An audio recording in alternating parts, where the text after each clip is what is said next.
are finally bringing civilization to this savage land. I could not agree with you more, my dear. My daddy settled this land, and I know he'll be looking down on us, pleased at how we help the natives. Yes, they've lost their land, but they've gained access to heaven.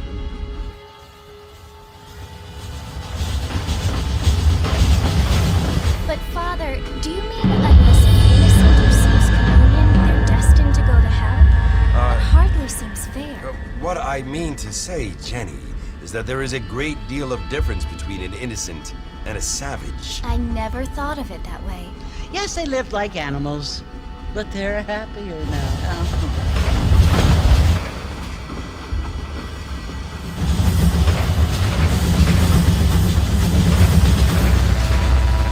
Not only do people now have motor cars, Father, but I heard that pretty soon we will be able to fly. No, only angels can fly, Jenny. No, apparently people can fly. Didn't you hear? Out in Kansas, a man even got a car to fly. I hardly think so, Jenny.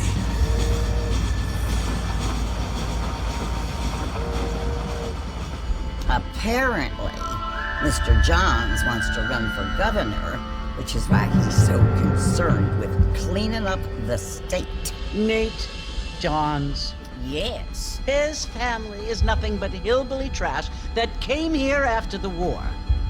I don't want to be judgmental, but this state should not be ruled by such a disgusting family. A family without class.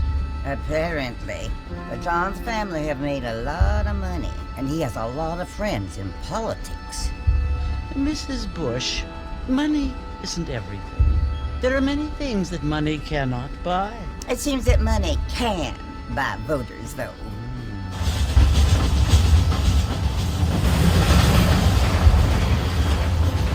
What you must remember, my dear, is that we have been brought here to spread the word.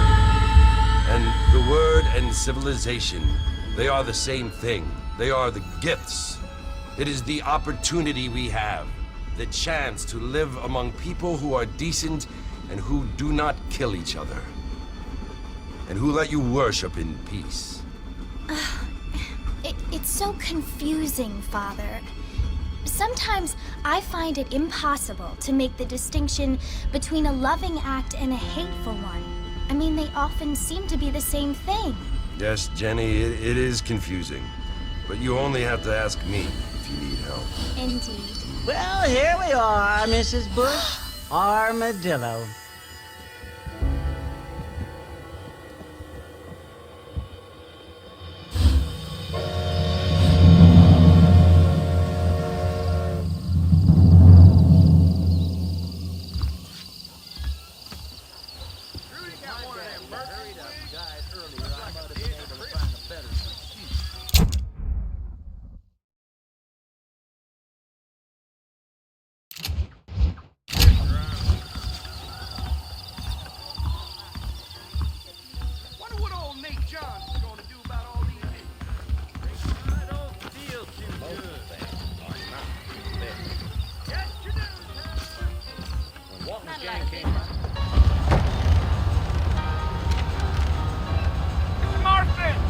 Mr. Marston, over here!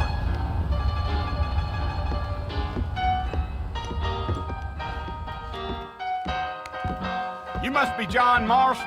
Sometimes. I'm Jake. Your friends from Blackwater hired me to guide you. They ain't my friends, but pleased to meet you, Jake. I got the horses saddled up and ready out front.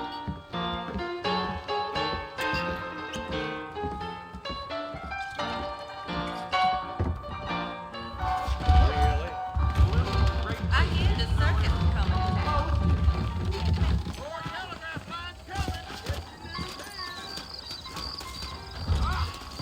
You ain't gonna find sturdier horses than these in all of New Orleans. Easy on the spurs now. We don't need to draw undue attention. Now back up, Mr. Marston. The sooner we get to the fort, the better. That's what you keep saying. Let's go! His big mouth got him keyed. Are you planning I doubt it. I ain't planning on staying very long. Well, if you're fixing for some female company, you can do a lot worse than armadillo. Fine as cream gravy they are. Not like thieves' landers. Dang, those girls ain't even fit for a drinking man to hole up with. I'm a married man, I'm afraid. Ain't we all? Yeah, so it was the marshal who hired me. Lee Johnson, do you know him? I think I heard his name. Says he got a telegram from some Blackwater big bugs asking for a guy. I guess it's none of my business. That's right. Come on.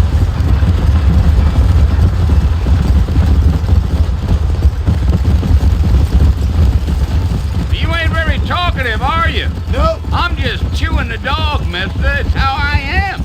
I don't mean nothing by it. Trust me. There's things you're better off not knowing.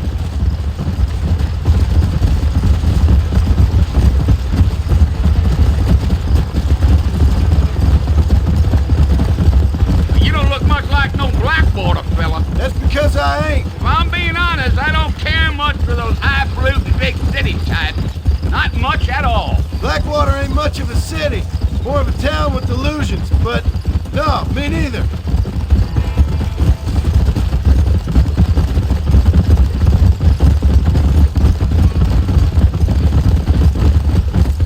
A fella told me he was out in Blackwater a few months back and saw one of them newfangled carriages without horses. Is that so? And you wind them up like a clock.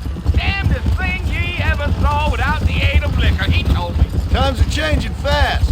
That's for sure.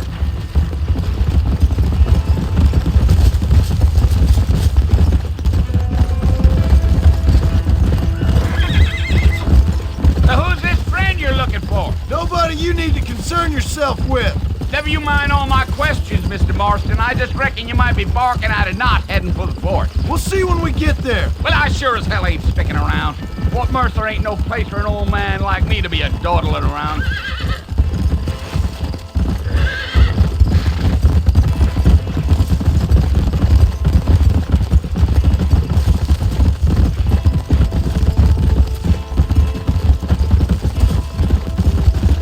Load up now.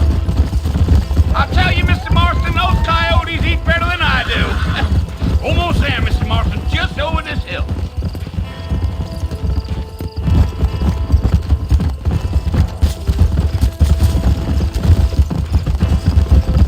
Easy. Listen, mister. This here's what's left of Fort Mercer. Some gang rode in and took the place over. So I understand. This is where we part ways, friend. You have yourself a good time.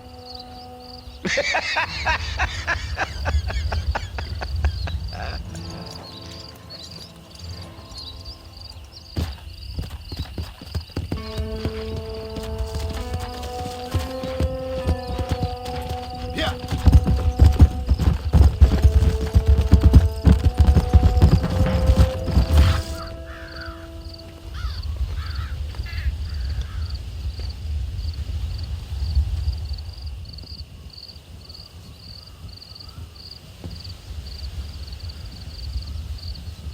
Bill! Bill, I've come for you! Bill Williamson! Come out here right now! Go away now, John. Don't make me kill you. Nobody needs to kill anyone, Bill. You must think I was born yesterday. You always did think I was an idiot. That ain't fair, Bill. You were as my brother. I've come to try to save you. Oh. Do I look like I need saving? Bill, please. They want to kill us all. I can help you. Well, you never tried to save me before. You only seemed to save yourself. Bill, I implore you think about this.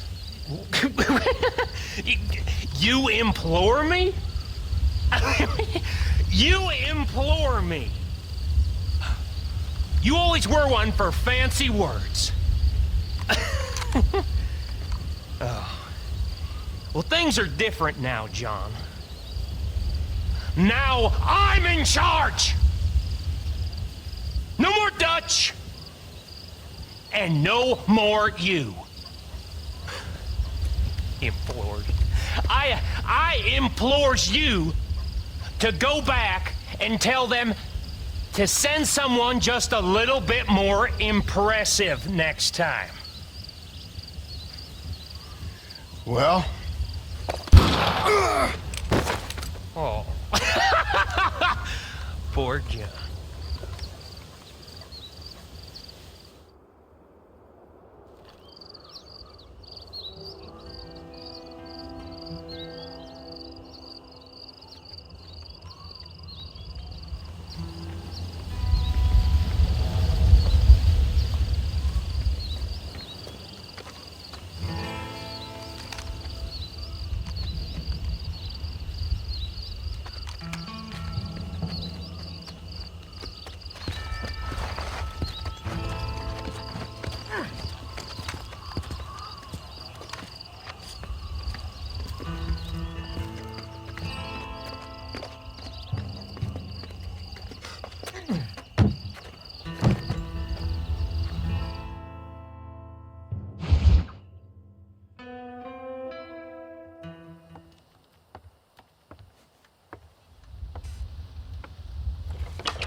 Well, you're alive.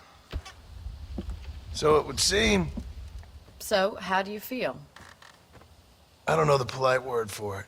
I do. Stupid is the word we use around here. What were you doing? I was doing something stupid. Well, you'll be okay. Once you didn't die, the doctor said you'd be fine. He got the bullets out a couple days ago. Good.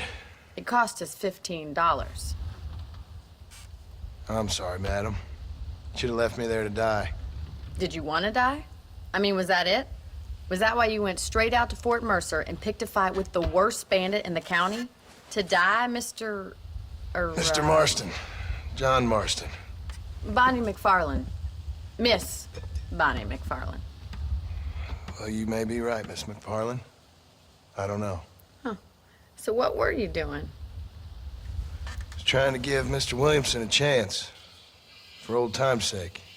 You know Bill Williamson? Knew him. Long time ago. Well, what was he like? Dumb. Just like you. Thank you, miss. See my hat? I have.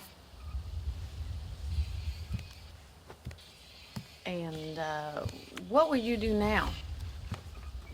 Now I'm gonna take my time and go after him the less kind way. Well, that sounds very fun, Mr. Marston. Quite heroic, just like in those penny dreadfuls my brother used to read. Meanwhile, if you'll excuse me, I've got a ranch to run. Of course, if you're feeling better, why not take a ride with me later? Help me patrol the perimeter. You can earn back some of that money we wasted on doctor's bills. Of course. And thank you for saving my life, I mean. Next time, Mr. Marston, I strongly recommend you don't try to lose it quite so earnestly. I'll bear that in mind.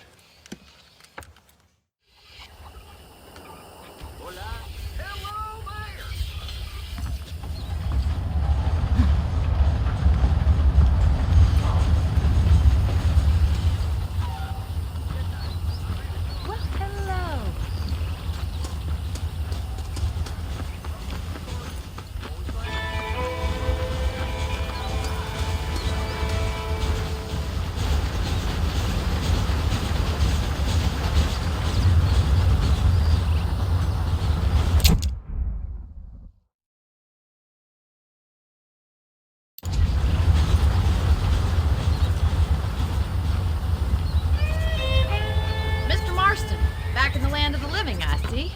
Figured it's about time I started paying back that $15. I sure can use an extra pair of hands around here. Let's see if we can get you back in the saddle.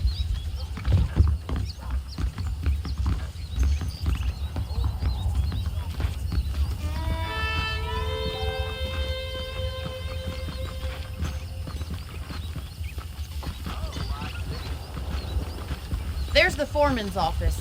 It's also where we lock up good-for-nothing outlaws, such as yourself. I'm happy enough with my current quarters right now, Miss McFarland. Howdy. I picked out a fine horse for you. Come on, then. I'll show you around the property. Yeah!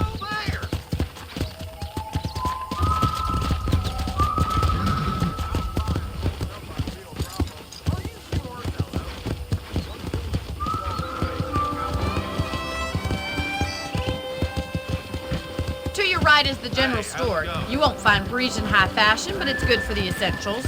Very convenient. I don't think I've ever seen a ranch with its own store before.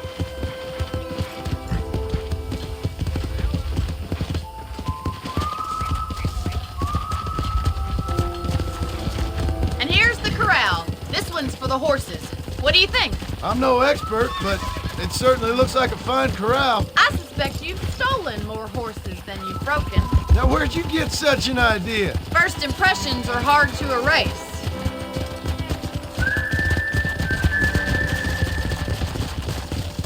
That's the train station. Things sure have changed since the line finally got finished, bringing in all sorts of new folk like yourself. Is that such a bad thing? Change is only good when it makes things better.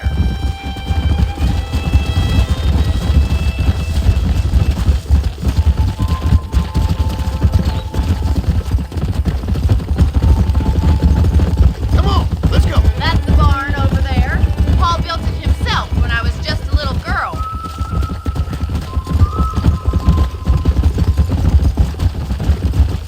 And here we are, back at the house. Let's stop for a while before we head out on patrol. You'll get no complaints from me, Miss McFarland. Well, are we going inside?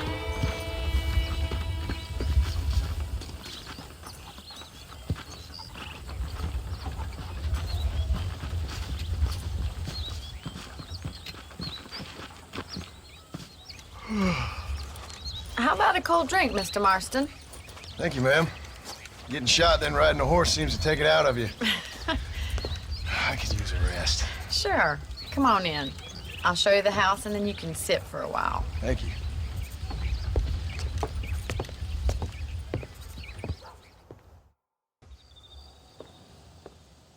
Mr. Marston, Miss McFarland. remember me telling you about the trouble we've been having with rustlers and other undesirables? I do? Will you help me keep watch on the property line this evening? Sure. I want to see just who is trespassing on our land. This is a fine weapon. Come, let's head out. The country is really beautiful at around this time.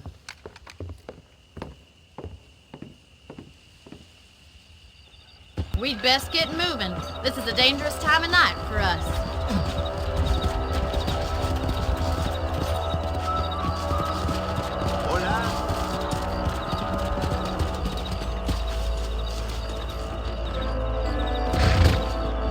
Easy now.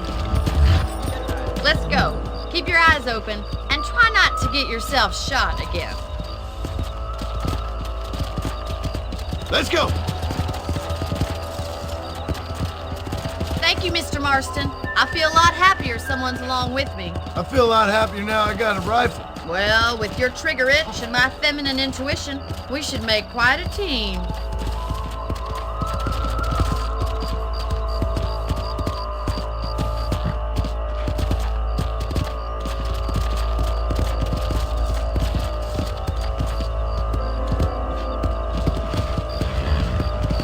I don't believe it. Those damn rabbits are back. Give me a hand with them, will you? Whoa, whoa. Come on, then. Time to put that bloodlust of yours to good use. That's it. Kill those little varmints. You got one. Nice shooting. Good shot.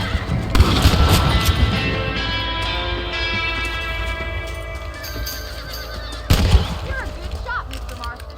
That rabbit didn't stand a chance. Now back up. We should check out the rest of the ranch.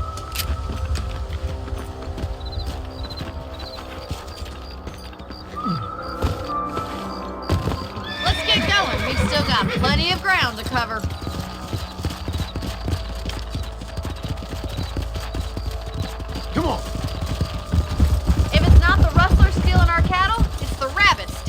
crops. It ain't never easy living off the land like this. Maybe you should move to a big city. Become a lady of leisure. Was that a coyote? Get those pests before they scare the livestock. Damn! Almost felt that one. That's it! Damn coyote! Come on, they're headed for the chicken coop. Come on! Come on, easy up there. Good shooting, Mr. Marston.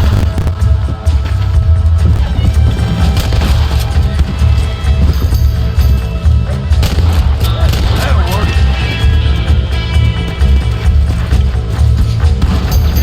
Nice shot. Let's go!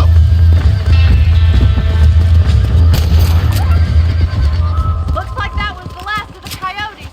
Just a shame we had to lose any of the chickens. Come on, I'll show you the way to your room.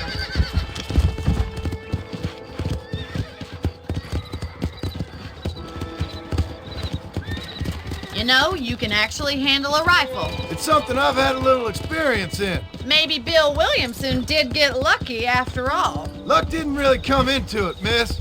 You're a useful man to have around the ranch, that's for sure. But don't think I've forgotten what brought you here. We'll do whatever we can to help you. I sure appreciate that, Miss McFarland. Here we are. Slow up.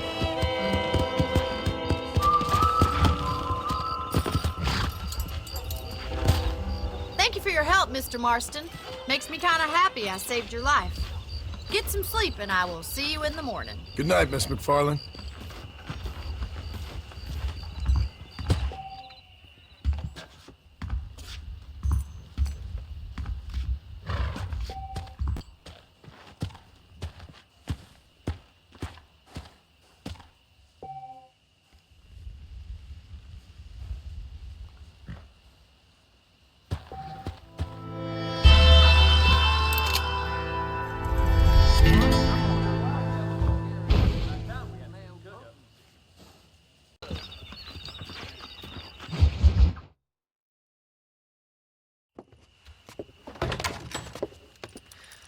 Oh, Mr. Marston. How are you doing today? I'm well, Miss McFarland. Thank you. How are you? Well, I'm fine. Thank you. So, how are your ribs? Fine. A little sore, but apart from a couple extra scars, it'll be as nothing happened. Good. Come in, come in. You know, you never did tell me how you met that Bill Williamson or what you wanted from him. No, miss, I did not. Well, why not, if you don't mind me asking? I certainly don't mind you asking if you don't mind me not telling. See, it's a complicated and somewhat pathetic tale, and by telling you, not only would I be putting your life in danger, but also threatening the lives of some people that I hold very dear. Well, I apologize if I seem to be prying. And I apologize for my reticence. Hope you believe me when I say that it's simply out of respect for you. Of course, Mr. Marston. I understand that a city dweller such as yourself likes to have some exotic secrets, so us country folk are impressed. I'm no city man, miss. Yeah, but I saw you get on the train at Blackwater. You with those gentlemen in bowler hats? I'm still no city man.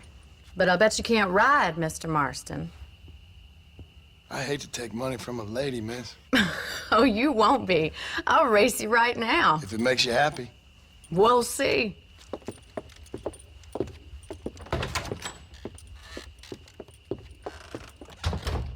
All right, I'll show you how we ride around these parts. Ain't fly. You're looking good.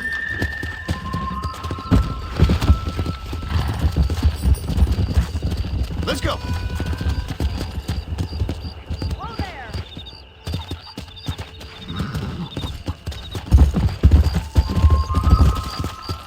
Go. On the count of 3. 3, 2, 1, go! I trust you're not gonna be a gentleman about this! You don't know me at all, Miss McFarland.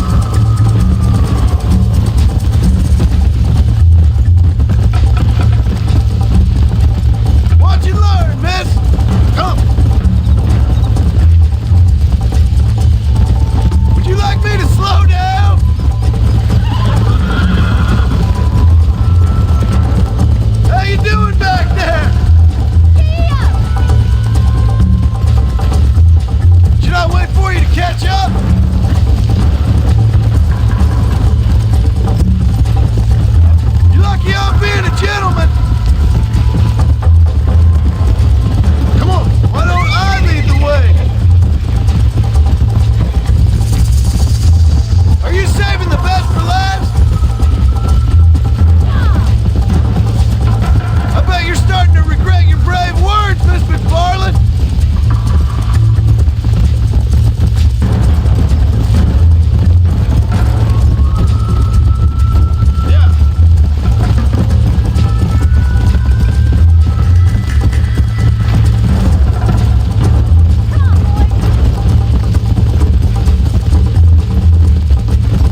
You know, you should go pay the marshal a visit in Armadillo sometime.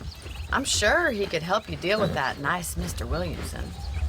Yeah, I might just do that, Miss McFarland. You do whatever you think's best, Mr. Marston.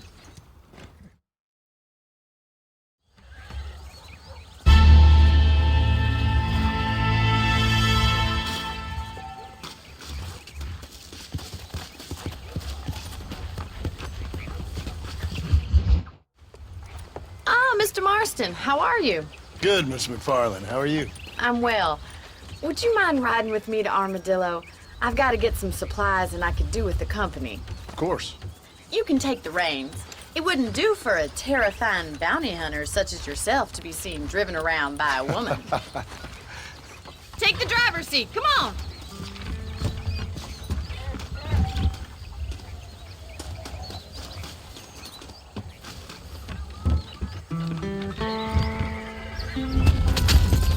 You're looking much better, considering you were almost buzzard food a couple days ago. I have you to thank for that, miss. So do tell me, have you needlessly risked your life since we last spoke? No, miss, I have not. Well, that's a relief. Perhaps there's hope for you yet. I wouldn't bet on it. Oh, there's always hope, Mr. Marston. You can't be a rancher in this kind of country if you don't believe that. An admirable attitude, miss. I suppose so. I can't think of any other way to stay sane, to be frank. What about you?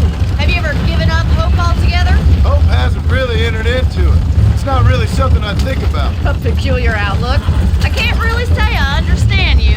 I can't always say I do either. Oh, don't be so deliberately enigmatic. I'm not, miss. Yes, you are. You are being deliberately obscure as a substitute for having a personality. I just know there are two theories to arguing with women, and neither one works. I'm not even going to dignify that gibberish with a response.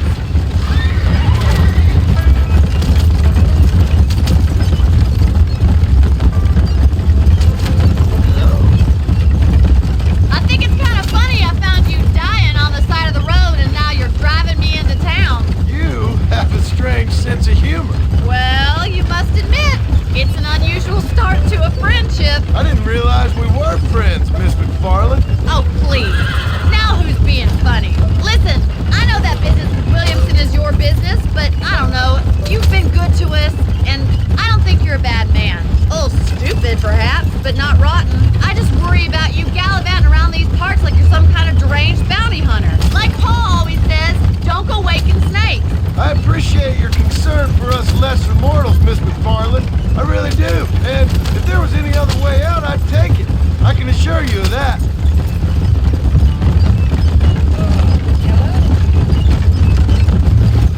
Let's go.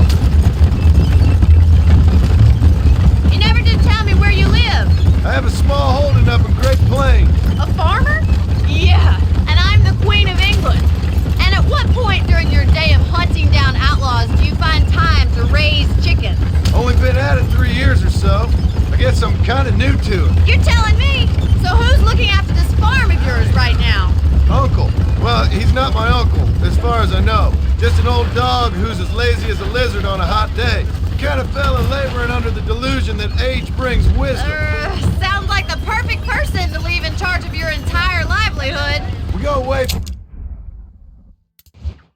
back, and I didn't have a lot of choice. I'd be getting back there if I was you. That's what I'm trying to do, miss. So this is Armadillo. Manhattan it is not, but it does okay for us.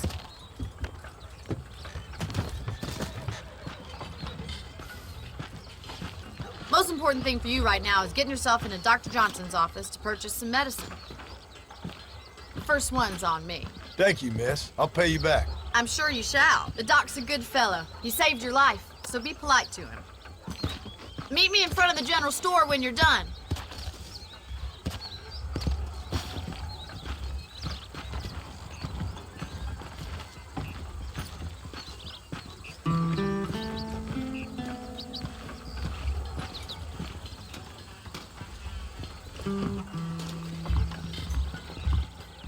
Just finished helping a patient. How can I? How are you, mister? Finally come to get that bullet out your leg. Why, thank you. Good morning, sir.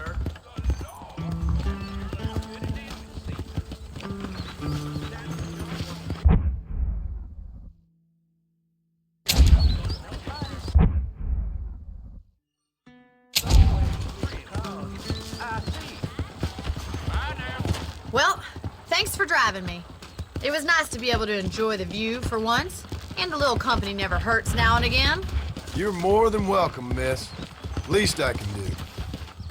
Thank you for the medicine. Why don't you have a look around Armadillo? You can always take the stagecoach back to the ranch later. I might just do that. Travel safely, miss.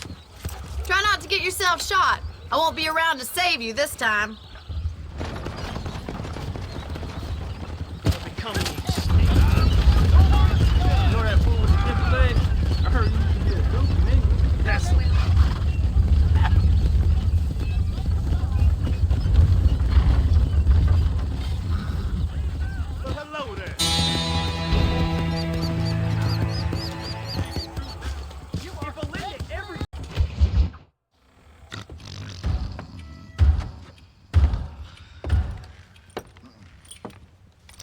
Excuse me. Hey, you got a visitor.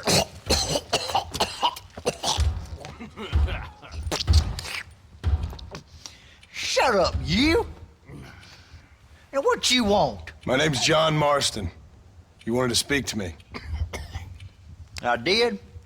Apparently so. Why?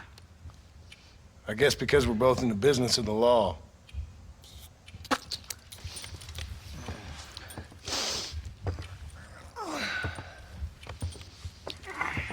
You that fella from the train company? No, I'm from Fort Mercer.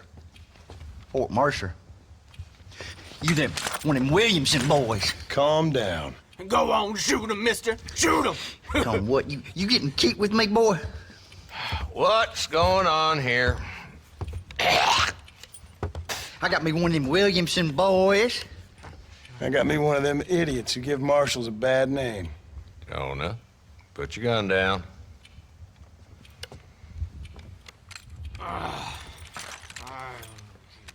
You must be the man from Blackwater.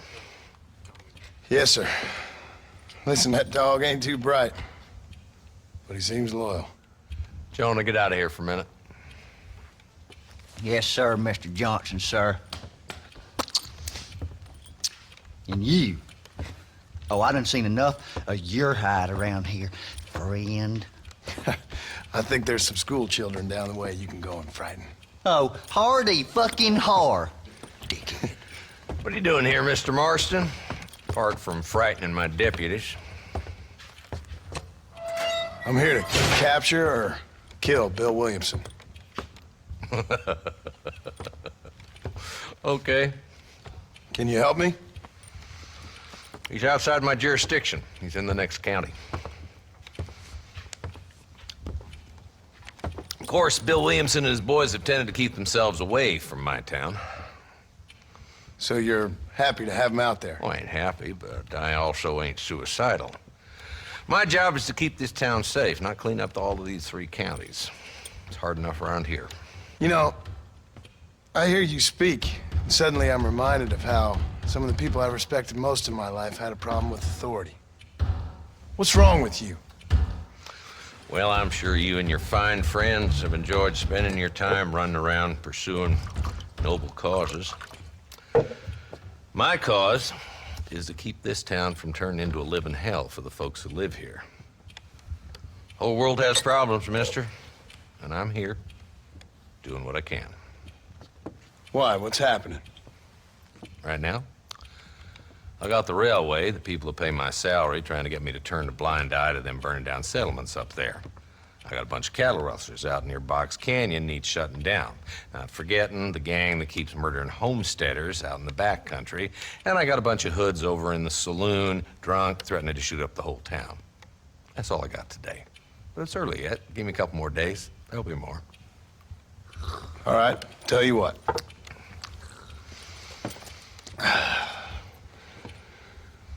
Let's go deal with them hoods in the saloon. Then we'll discuss Williamson. Okay, boy. You're a persistent little cuss, ain't you? Only when things matter. Let's head over to the saloon.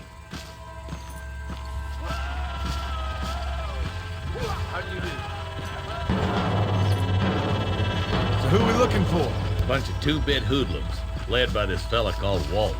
Goddamn road agents who prey on the stages coming in and out of town. Drivers in Armadillo spend more time with their hands in the air than on the reins these days. And you're happy to let them drink in your saloon? Happy? No. But the way I figure it, better they're carousing in there than out robbing decent folk. That's an interesting approach to law enforcement. I do what I can, Mr. Marston. We ain't the government. Well, hello there.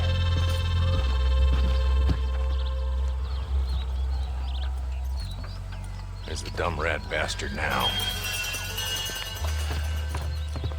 Let's follow him. See what kind of hole he crawls into.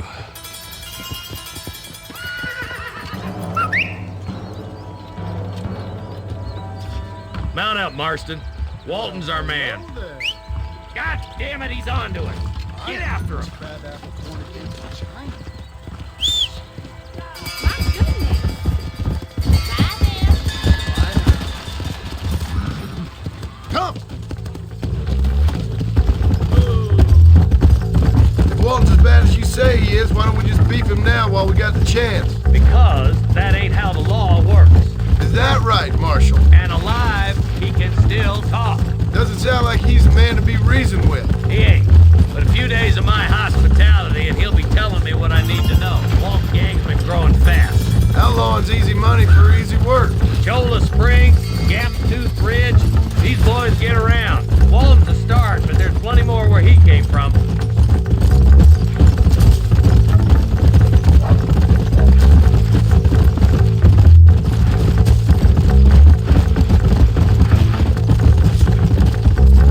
Slow up.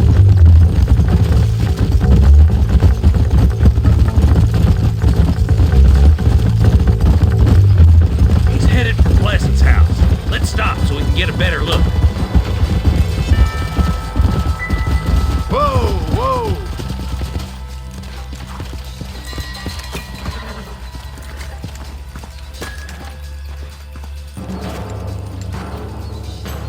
Looks like we got company, boys. Damn! Take cover!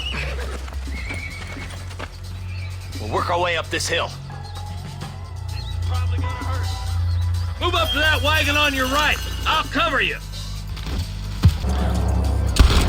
Marston, take that bastard behind the tree. Put a window in your skull, Walton.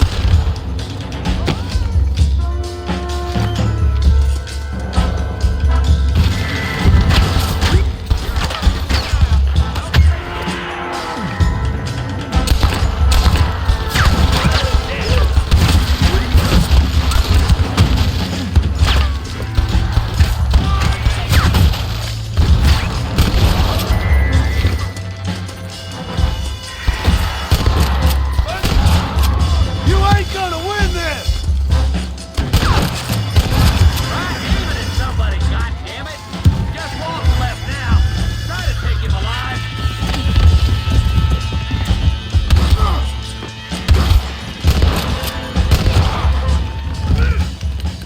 Walton, your killing days are over. You'll be tried and the road for you. Not a bad shot, Mr. Marston. Why don't you check in with me next time you're in town? I don't want to be no policeman, Marshal. Nor did I, my friend. I can promise you that. I'll see you soon, Mr. Marston. Yeah. Yeah.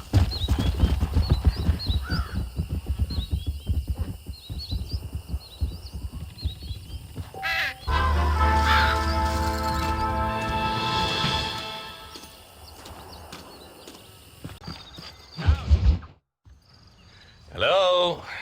Hello? It's Armadillo 731. What is it with these things? Hello? It's a new line. Hello? Hello? Sounds fun. What's happening? I have no idea.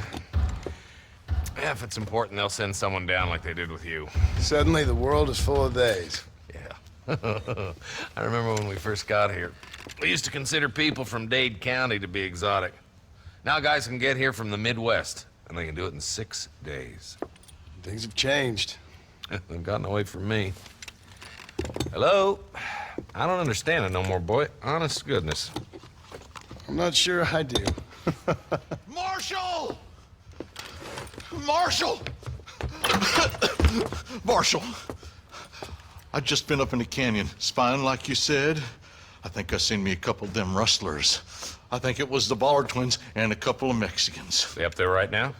Well, it was a group of 4 men rounding up Mr. Gulch's livestock, and none of them looked like any of Gulch's hands, so yes, sir, right now. That sarcasm's most unbecoming, Eli. It's gonna hold you back in life, even worse than your lazy eye. All right, let's go. You ride with us again, Marston? Will you help me? I will try. It'd be my pleasure.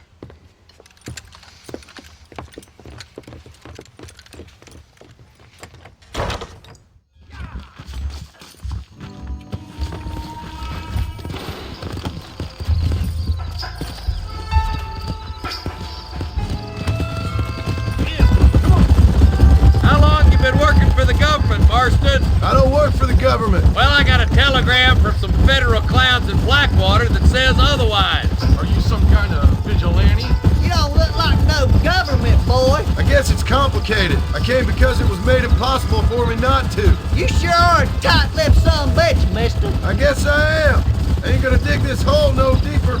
Ain't you all proud and superior? Don't forget you need us more than we need you. Bill, we folded you up like an empty purse last time, if I remember correctly. Simmer down, Jonah. Listen to your boss, Jonah. There's a good boy. Otherwise, I'll put a hole in your hillbilly head and watch your tiny brain drain out.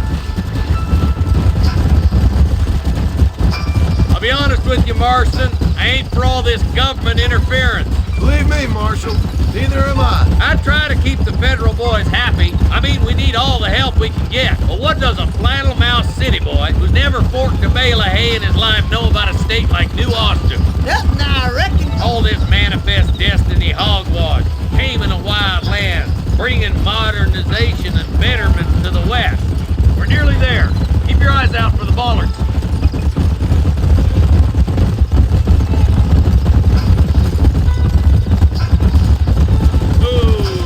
All right, boys. Let's proceed on foot from here. Whoa! Let's go. Stay alert, boys. Be ready, boys. We're probably going to be outnumbered. And those bastards ain't short on firepower, neither. Let's see how many there are. If we can take them alive, good. If not, smoke the sons of bitches. Music to my ears, Marshal.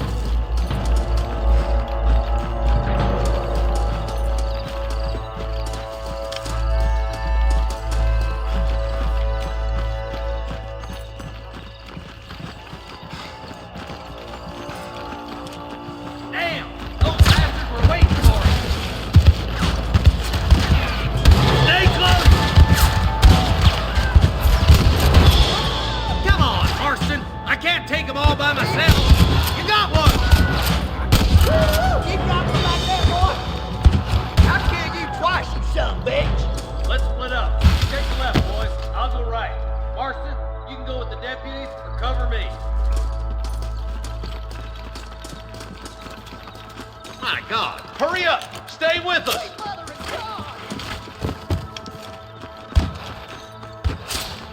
Come on then, Marston. Just make sure you don't slow me down. Damn you!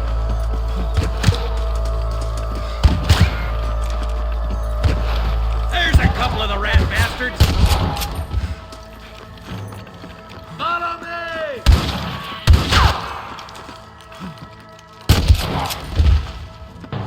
Surrender, or I'll kill you all!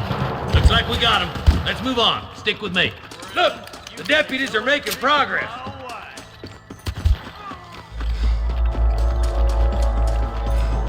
They're still coming! What are you aiming at me for? Get those damn rustlers! Put down your gun and surrender! Nice shot!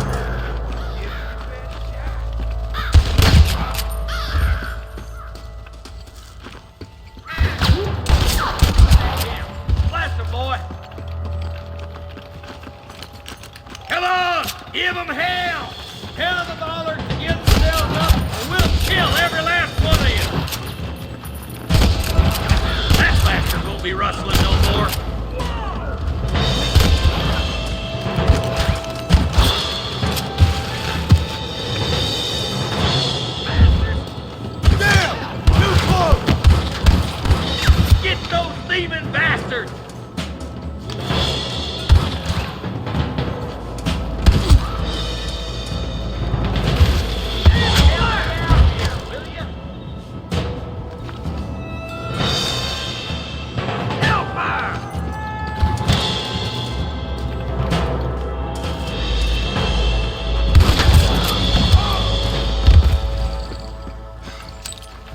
What have we got here?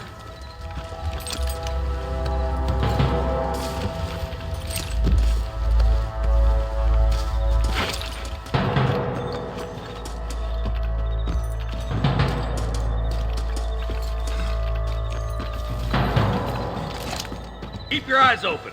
I saw a couple of snipers across the way. God damn it! Take out those snipers, boy! You better surrender! You hear? There's one more for the vultures. Ain't your life worth living? Loaded. Jesus wept. Stay with me! I'm giving you one last chance to put your hands in the air! Are you gonna shoot any of these rustlers, boy? Come on, let's get to the rest of the boys.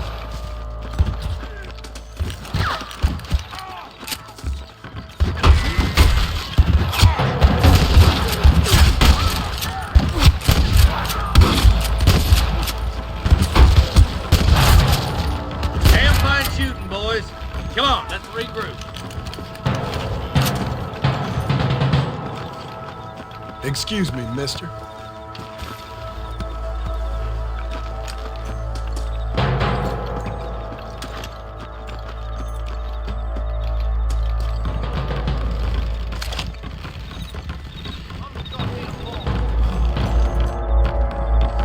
This looks as good a spot as any. Gather around and listen up. Let's try to sneak up on them. The closer we are, the less chance they have of making a run for it.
Thanks, Marshal. We're indebted to you with our lives. Just get them cattle back safe. All right. Oh, thank you. Oh, thank you so much. Thank you. Well done, Mr. Marston. Yes, well done.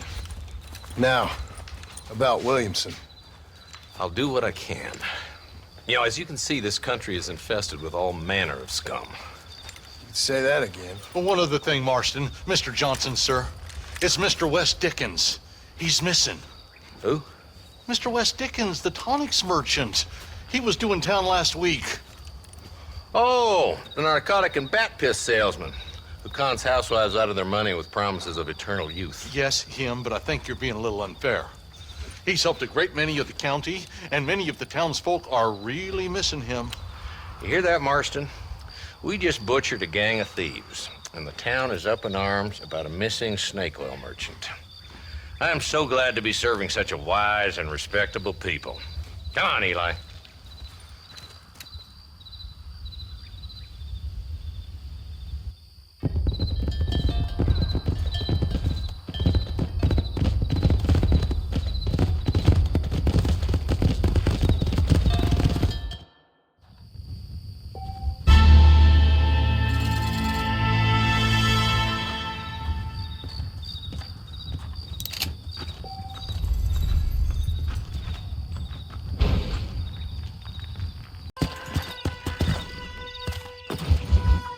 Excuse me. Excuse me, sir. You need help? Mister, you alive? Fuck. God damn it. Good heavens. Excuse me? I said, no, I'm not okay. Do I look like I'm okay? You look pretty good for a corpse. Praise be. Move up, mister. Time to get you to a doctor or an undertaker. Whichever you need once we get to town. St. Peter, open up them pearly gates. I'm coming home.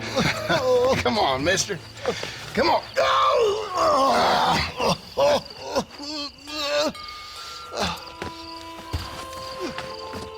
Hurry, sir. I'm bleeding like a badly butchered hog. You'll be fine. Just focus. You better take the reins. I don't think I'm strong enough. I'm finished. Done for. Just sit up straight, will you?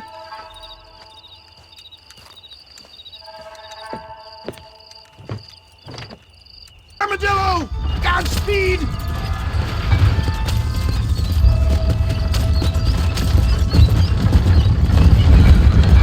I knew you'd come.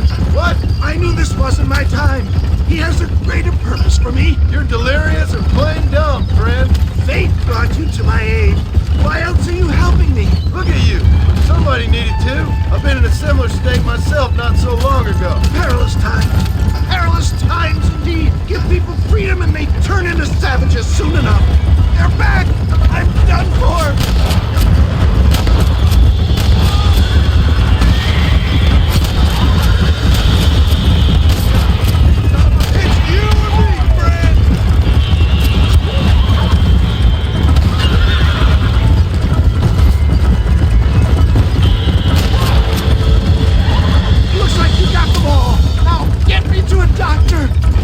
Talk anymore, I'm afraid. I'm too weak.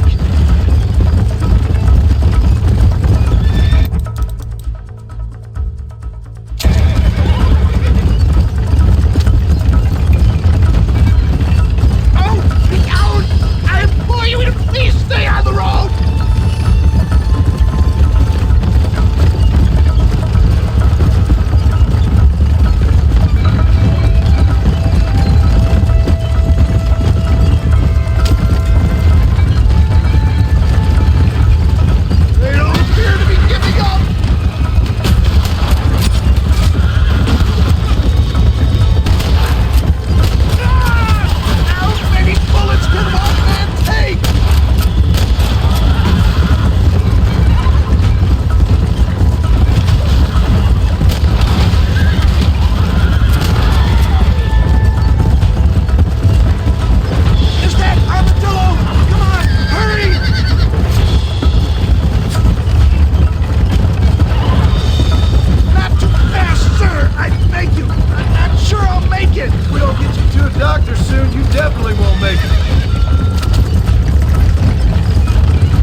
Armadillo, we made it safe. You'll be happy to know.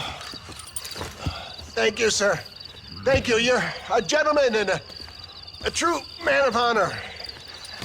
Coming from you, I doubt that means much, but I appreciate the civility. I owe you, sir. And I always pay my debts. Jesus. But if I die, I'm sorry for it. If not, I'll be your man for... Let's get you fixed up first. Then we'll decide what you're my man for.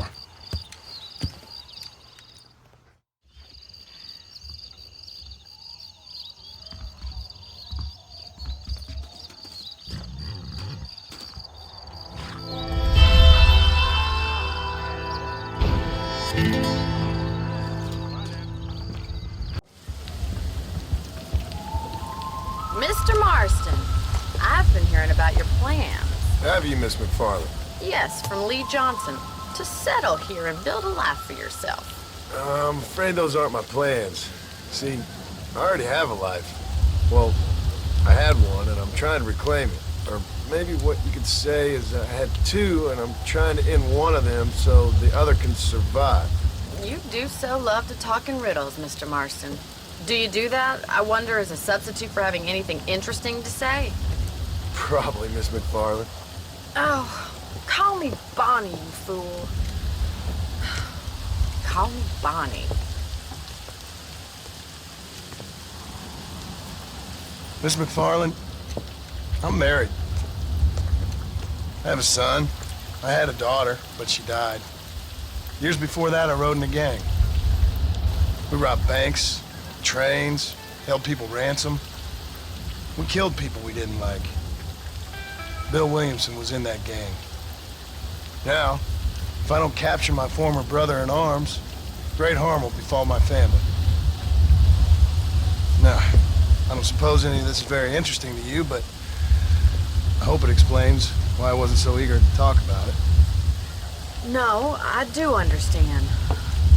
I had no idea. You poor man. Even in this new country, memories don't really fade. My father was an illiterate Scot born on the boat into New York. He never saw his homeland, but to hear him talk about it, you'd imagine he only ever ate haggis and wore a kilt. And he hated the English for what they had done to his great-grandparents that he'd never met. People don't forget. Nothing gets forgiven. That's true. Especially when it comes to money. And you know, even now, after all his labors, my father's debts are still terrible. I worry every day about us losing the ranch. It would kill him. My father died when I was 8 years old. His eyes were, well, let's just say he was blinded in a bar fight south of Chicago. My mother died during childbirth. She was a prostitute and he was her, well, I don't know what he was. So I was sent off to an orphanage and ran away and fell in with a gang. My word. What a difficult life you've lived. The leader of the gang taught me how to read. Taught me how to see all that was good in the world. He was a great man in a way. But you killed people. Sure. And I've suffered for it. And that's the life I left. Or tried to leave. Said too much, Bonnie. I'm an uneducated killer, sent here to do all I can do well. Kill a man in cold blood so that another man may do his part to cut crime in an area, and a rich man can be elected governor on the back of these promises. Civilization is a truly beautiful thing, Mr. Marston. Listen, can you help me? Well, I can try. What do you need, money?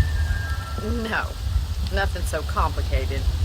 I need an extra hand to take out the herd to pasture. Sure. Point me in the right direction.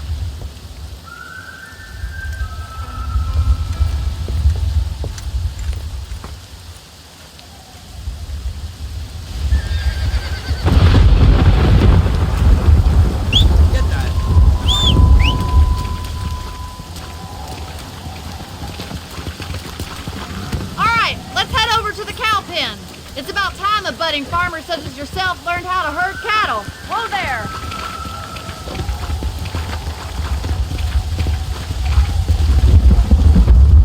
Thank you for telling me all that back there. It must have been hard for you. Hope you understand now why I've been playing my cards somewhat close to my chest. I didn't know you had a wife and child. Then again, I don't think I ever asked. They're lucky to have a man like you. I ain't so sure about that, but thank you. How are you, Miss McFarland? Easy now. Let's go.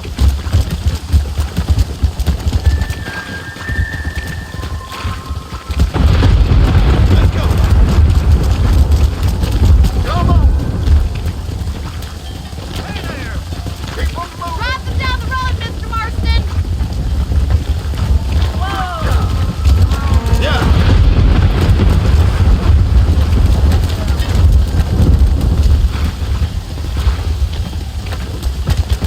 This way.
Mr. Marston. How are you? Fine, thank you. How are you? I'm fine, thank you. Did you meet my father? John Marston, this is my father, Drew McFarland. Pleasure to meet you, Mr. Marston. Please. So, my daughter informs me that you're here on some secret mission to remove some undesirables from the county. Something like that.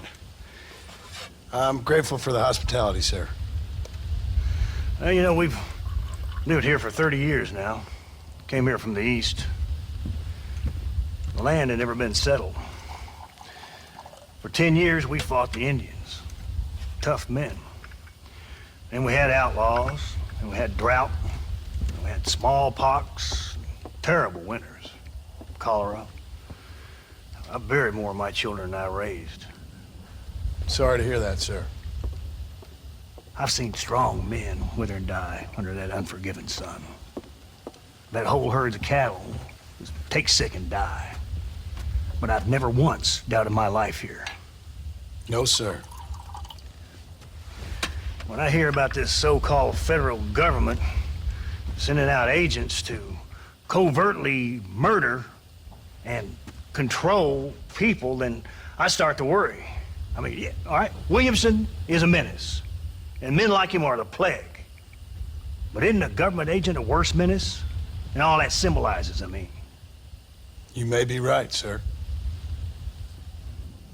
Well, you're a brave man. You're always gonna be welcome here. But you tell your friends out east that we don't want to live like that out here. And sneaking around and spying and secret missions. It's preposterous. Trust me, sir. I agree with you. Good. Good. Well, we won't insult you any further. Come on, Bonnie, we got things to do. Mr. Marston, do you want to join us? It's Daddy's favorite pastime. Apart from political discourse, that is. What is? Breaking in horses. Come on. I hear you're a pretty decent rider. For a city dweller, that is.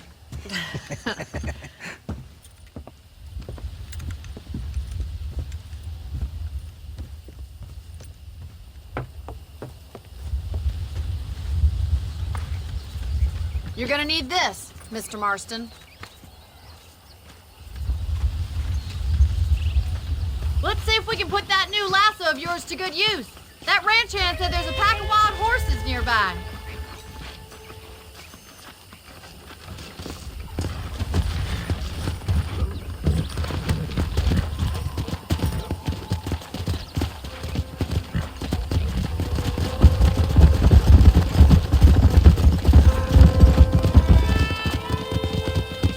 You sure have some interesting theories on what the government's doing, sir. They ain't theories, Mr. Marston. I saw the telegram Marshall got from Blackwater. It ain't exactly a state secret who sent you. Well, is he wrong? I saw those men from the train. The government can go to hell if you ask me.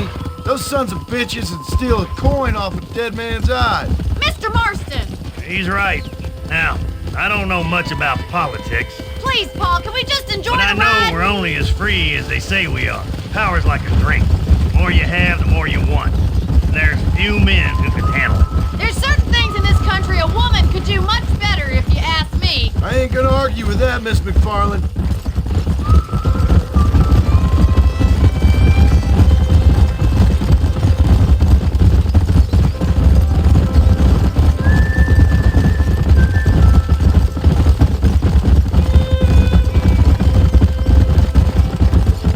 There they are! Beauties! Come on, Mr. Marston! Rope one of them for me, Marston! Whoa there! Come on! Gee up! Come on, don't be afraid of that lasso!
Life I want.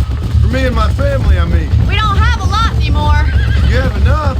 It's one that gets so many folks in trouble. It'll sap your spirit and make you poor, but it's straight and it's decent. There's no better night's sleep than after an honest day's work. It's no wonder you look so tired then. Some deck must be shy of Joker, Miss McFarland. Who'd have thought you'd be such a natural? Well done, Mr. Marston. These are fine horses. Hey, Bonnie. Amos was saying some horses been spotted somewhere outside of Armadillo. Let's go, Mr. Marston. We can really do with those horses. Come on, Mr. Marston. Let's head for Armadillo.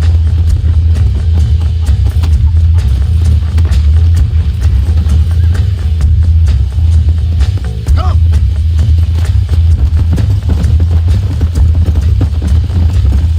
You never did tell me why you were never married. Aside from the snobbery, that is. You sure ask a lot. I'm just surprised, that's all. You must have been quite a catch. The fact that you're talking in the past says it all. No, that's not what I mean. You must have had some suitors, that's all I'm saying. Some, I suppose. Here and there. A ranch in the middle of Hennigan's Stead ain't really the place to find a husband. Amos, he's a little, well, you know, countrified. Where'd you get your airs and graces, Miss McFarland? From a couple of cheap governesses Paul hired to save us from being savages. I'd like to talk about more than just cattle and chickens sometimes, that's all. And after my brother left, it was up to me to become the man of the ranch. He'd never admit it, but my pa's a lot frailer than he looks. You're worth two of any man I know, miss. I'll try to take that as a compliment. In many ways, my wife is kind of like you, Miss McFarland. Is that so? She's always been a woman in a man's world. You don't talk about her very much. It's kind of painful, but she's never far from my thoughts.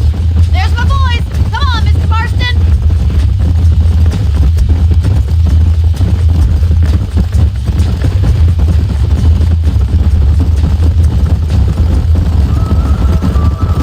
Let's drive them up the canyon where it narrows. We'll trap them there.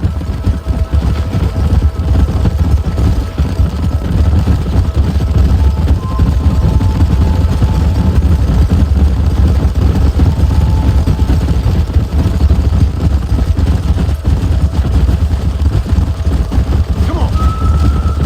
Slow down.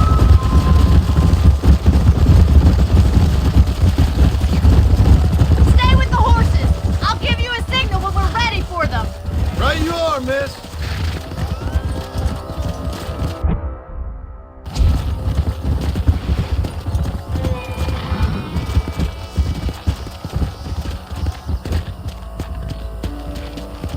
Come on.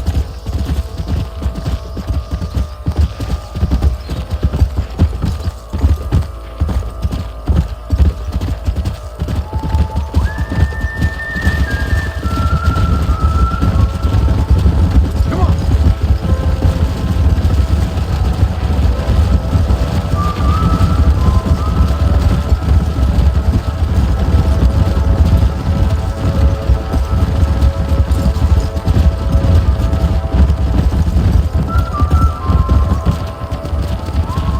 Come on.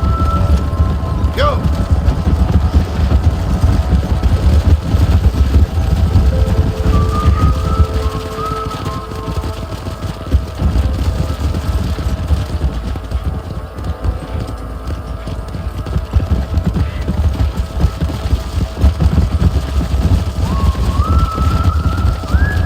Yeah.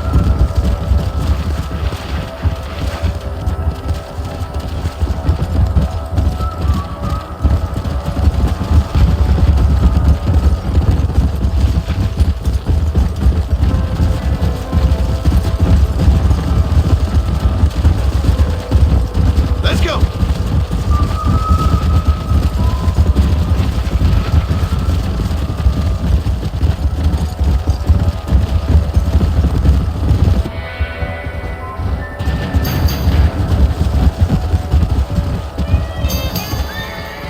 Jesus Christ! Oh my goodness. Looks like we got the lot of them. What magnificent animals they are. getting away! Chase him down and bring him back! Let's go. Come on.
Thanks for your help today, Mr. Marston. We got some fine horses.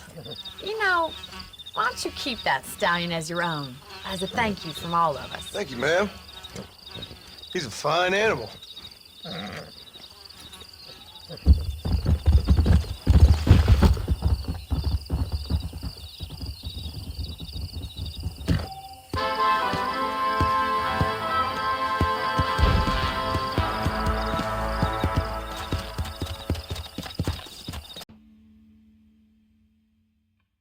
And I can tell you with no uncertainty that miracle cures are no laughing matter. I bid you good day, sir. Oh, Mr. Marston, good to see you. How have you been keeping? I'm well, Mr. Mr. West Dickens. Nigel West Dickens of East Cheap, London, New Waverly, New York, and Armadillo, New Austin. At your service. At my service. At everyone's service. At the service of science, of knowledge, of life. How are your wounds? Much, much better. But then they would be. Would be? I know a cure for all ailments, Mr. Marston. Ah, I'm sure you do. And I'm sure for just $2 an ounce, I could live forever. Oh, but for you, sir, I'd do a bulk discount rate of $1.95 an ounce, as long as you buy 100 ounces or more. That's a lot of immortality. Give it up, old man.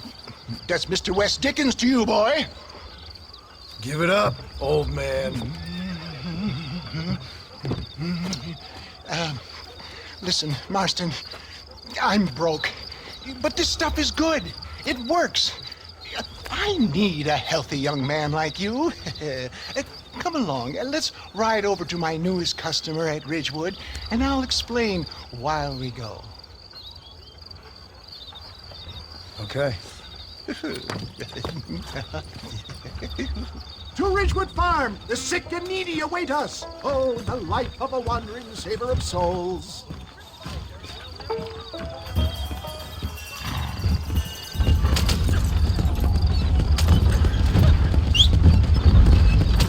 Get back on the road! We'll have nothing left by the time we get to Ridgewood. I heard about you, Mr. West Dickens. And I about you, John Marston. Hoodwinking the weak, gullible out of their hard-earned money. My dear boy, it is you who is gullible, if I may be so bold, for heeding such ill-informed You're scuttlebutt. as full of wind as a horse with the collar. I have been blessed with the gift of language, and for that I will not apologize. But the West Dickens elixirs speak for themselves. My thousands of happy customers attest to that. Those men trying to kill you didn't look so happy. Skepticism is the bastard child of progress, John. For the love of God, try to stay on the road. If my tonic is such a sham, how do you explain the fine battle in which you find me? Last time you saw me, I was knocking at death's door. You should thank the doctor for that. I reckon you were acting it up worse than it was. Act I can, John. A more convincing Othello there has never been. And so shall you, a fair Iago or Cassio make. I don't like the sound of this. Showmanship, John. The flourish. Oh, we are operating in a competitive marketplace. Our product must stand out. And how does this involve me? We're going to use your God-given talents to our advantage. I'm really starting to regret I'll drop this. you off at the outskirts of Ridgewood. That way it won't look like we came together. Once I'm set up, saunter nonchalantly into the crowd that is sure to be formed. Stay on the road!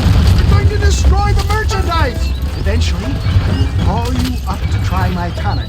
After extolling the virtues, get back on the road! We'll have nothing left by the time we get to Ridgewood. I will have you perform a few feats of wonder to amaze and impress the paying public. Such as? Oh, nothing out of the ordinary for a man in your line of work, I assure you.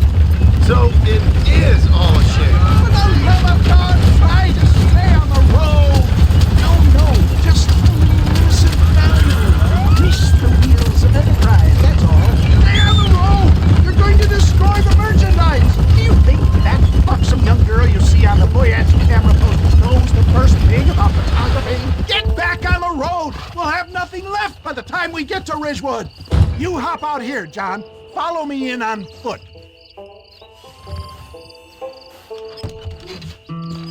I'll see you there. Be ready to enchant the crowd.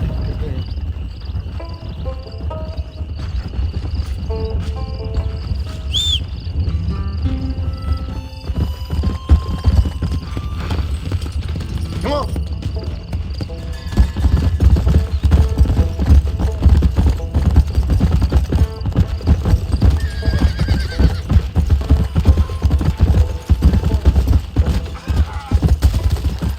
Whoa! I just don't get it.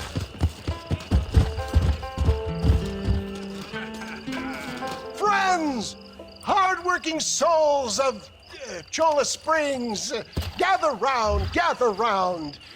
Do you suffer from rheumatism, lumbago, acute chronic sciatic, neurologic, or inflammatory pain? Well, I represent the only company that makes the genuine article that cures headaches, neuralgia, earache, toothaches, backache, swelling, sprains, sore chests, swelling of the throats, contracted cords and muscles, anxieties and ravaged nerves, stiff joints, wrenches, dislocations, cuts and bruises, and it adds vitality and vigor to the healthy man. But can you prove it, old man? Oh, I'm sure there's some customer here who could prove the qualities of it by taking a drink right now. You, sir, come up here. Step right up.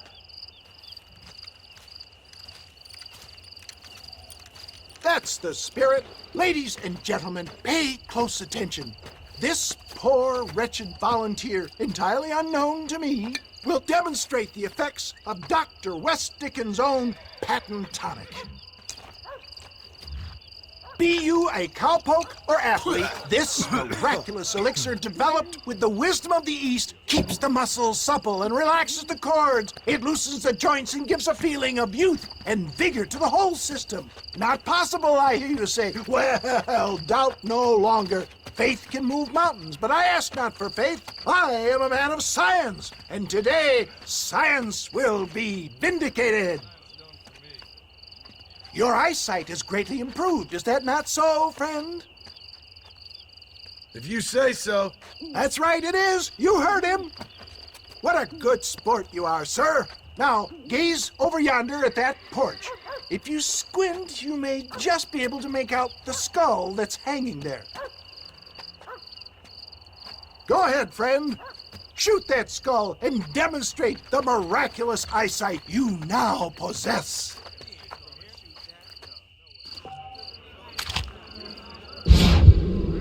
Remarkable!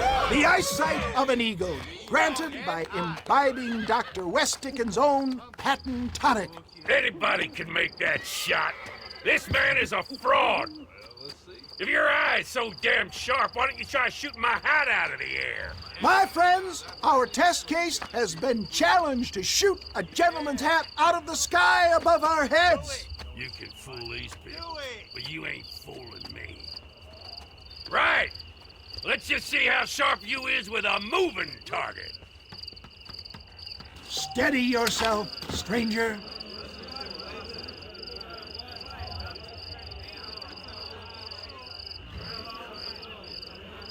I thought we was here to see mirrors. Have you ever seen such an eye? Behold the power of the elixir, plucked out of the sky. Hey! Hey! What? You think you can put a hole in a man's hat and just walk away, do you? Hey, it don't work like that around here, mister. Come on! Are you a man or not? A challenge of battle has been offered to our volunteer. Look at him! The tonic is coursing through his veins! Say goodnight, friend. This is like licking butter off a knife. Get This off how me, you want it? son of a bitch!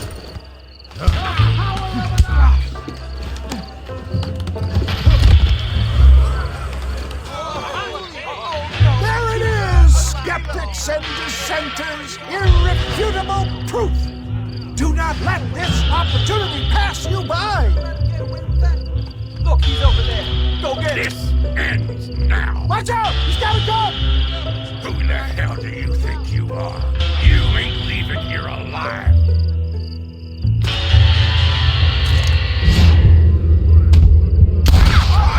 Marvelous shot, dear boy!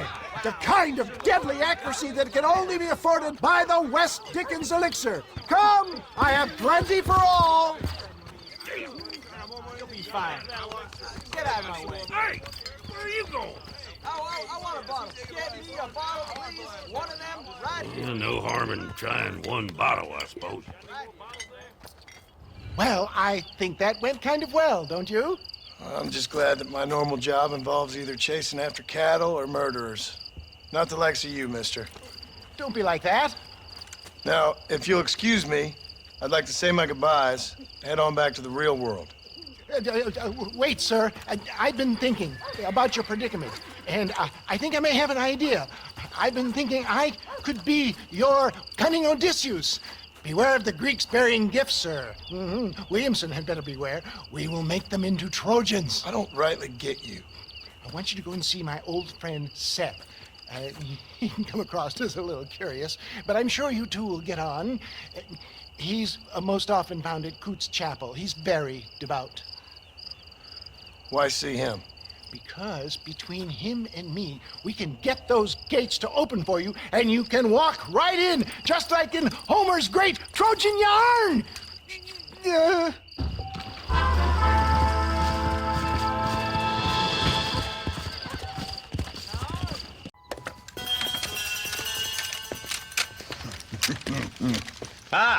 Since you're here, you want to make yourself useful?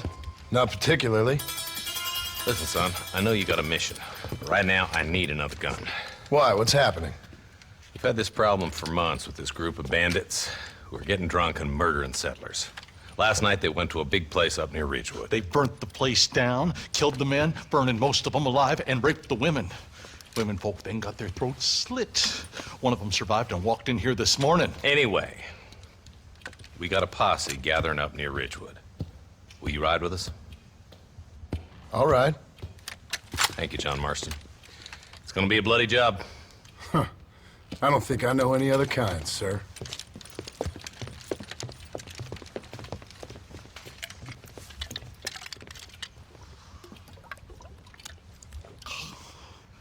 Hey, wait up!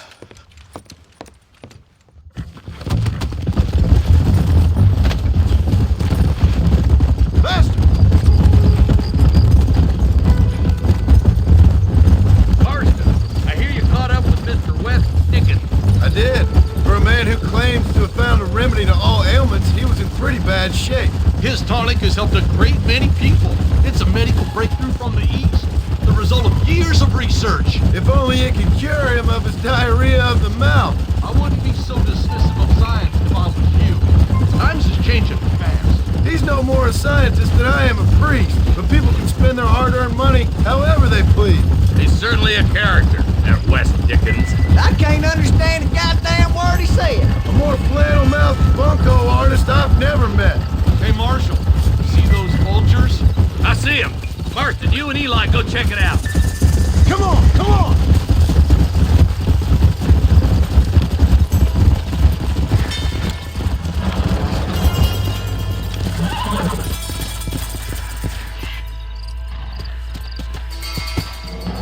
Ain't no survivors here, Marshal!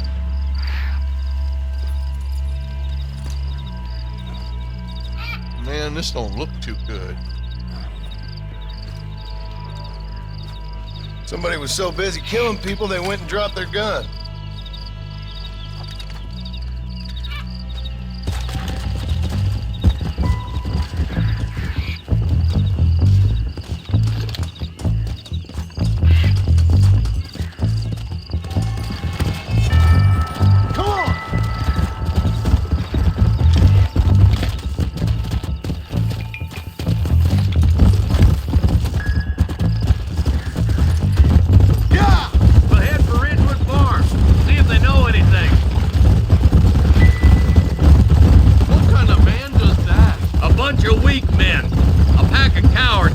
dangerous kind. Some men are just born plain evil. I think it's this land that makes them men, as much as the other way around. Men are born, and then they're formed. At least that's how I see it.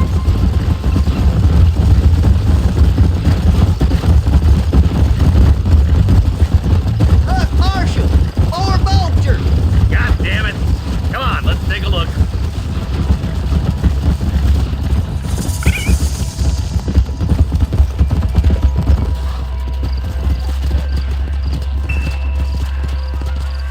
Man, more dead bodies. And the fire's still smoking.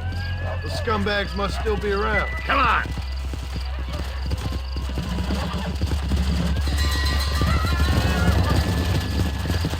Come on, let's ride. They can't have got too far. Sons of bitches! Faster!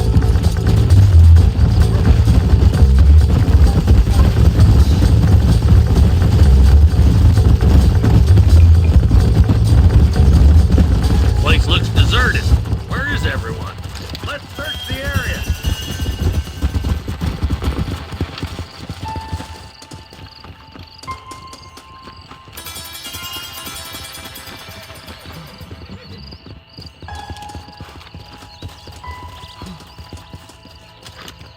No one here!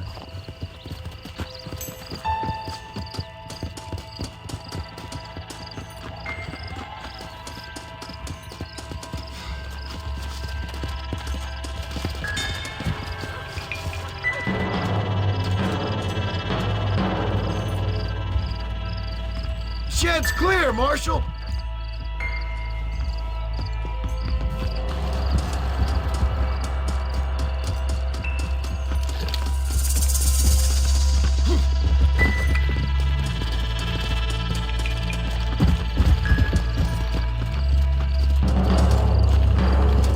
That ain't right. No one would board up a barn like this. Come on, John. Shoot that door open.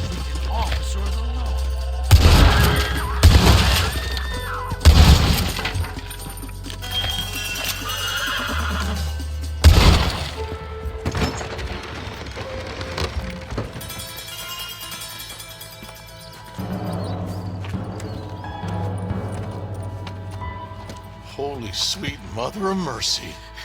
Please, please don't shoot me.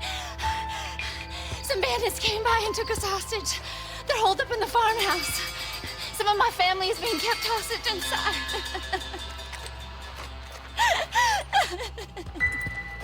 This has gone far enough. Get into that house and smoke those sons of bitches.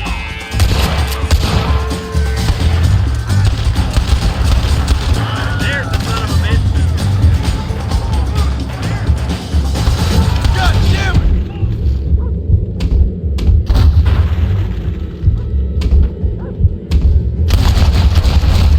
Somebody send a man for me to fight! This is boring! What the hell?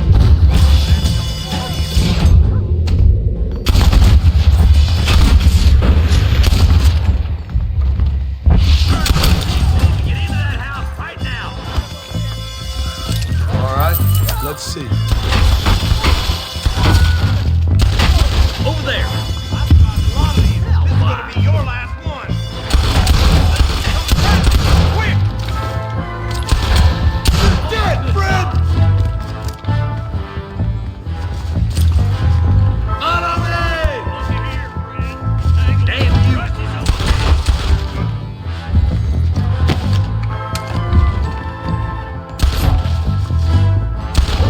Scared like a moth-tailed cow. Christ alive!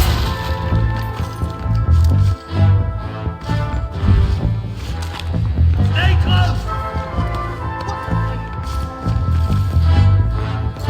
You and me gonna have ourselves fun.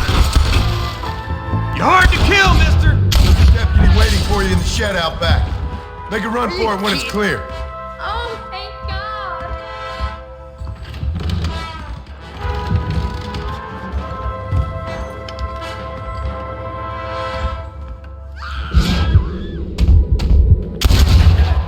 You're gonna be all right.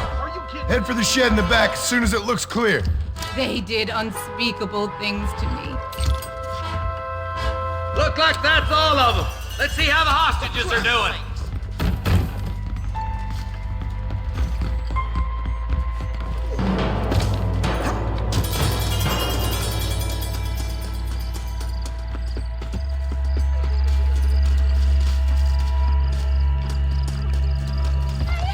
Some folk tried to escape him to the south, but then some robbers started chasing him down like wild dogs. I thought you were supposed to protect us, Marshal. You folk ain't men. You ain't nothing. You're just some man on a government payroll taking money that the rest of us have to pay for with our lives. Yeah. What is wrong with this country? Not up, men. The man that kills the boss of that bunch gets $50. It ain't about the money, Marshal. These are people's lives, people's homes.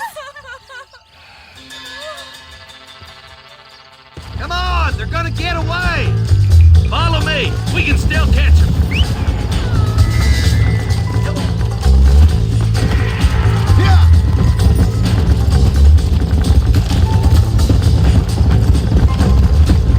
think they might be headed for Fort Mercer, Marshal? What? Williamson's men? Maybe. All this sure looks like their handiwork. Come on, Marshal! This might be our chance! What's your beef with Williamson anyway, Marston? Let's just say he's the currency in a complicated transaction. What the hell you talking about? Some people I have the displeasure of knowing want him dead. Why does that involve you? We used to run in a gang together. He was once like family. If this is how you treat your family, I'd hate to see what you do to your enemies. That was a lifetime ago. And bearing in mind, he's left me for dead the last 2 times I've seen him. I'm about figuring we've moved past the family. Wait, who's that up there? You just walk away now, John. I didn't kill you before, but I sure as shit will now. Get yourself down here, Bill. You know you ain't man enough to stop me. You know I don't want to kill you, but I will. You always did have a high opinion of yourself, John. Dutch always said you were an arrogant son of a bitch. I guess he was about right. Get him, boys! Everybody, take cover!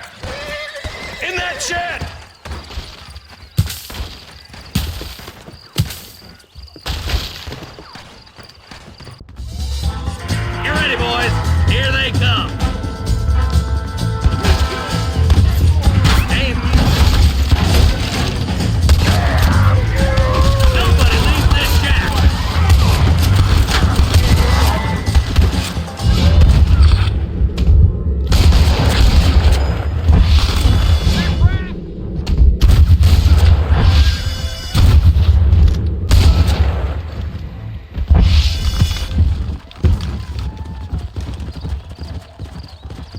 God damn it, there's more of them. Let's make these bastards pay for what they did to those farmers. Come.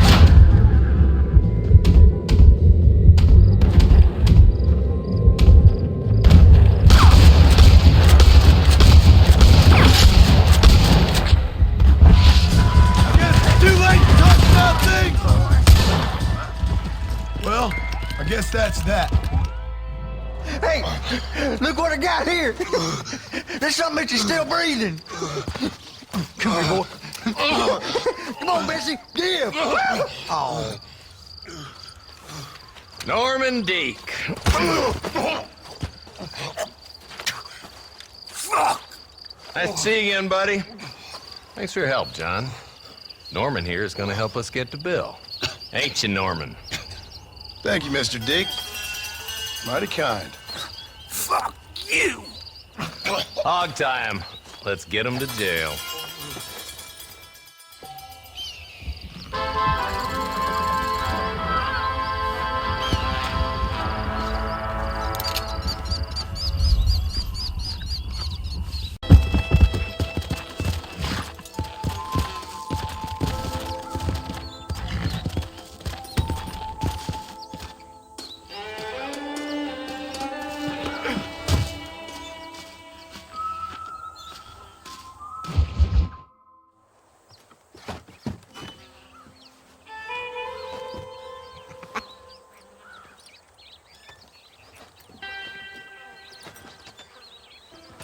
Excuse me, are you Seth?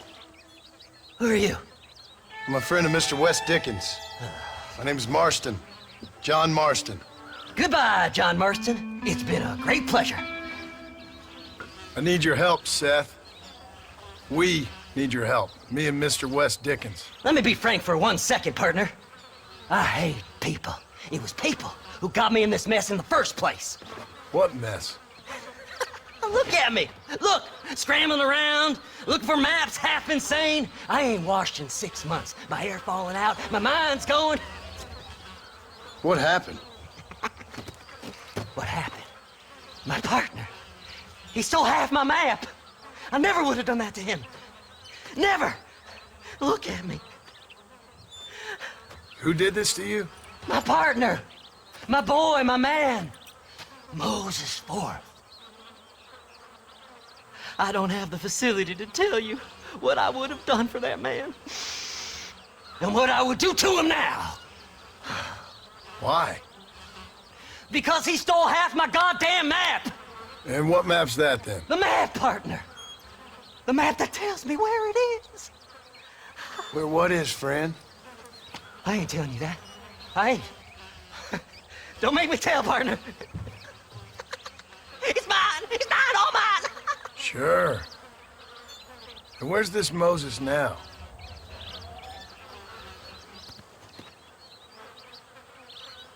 He's at Benedict Point. The law got him for exhuming. Some people, they feel differently. Not Moses. Him and me are the same. The self-same. Well, come on, Seth. Let's go see Moses, get you your map back. Then maybe you'll help me.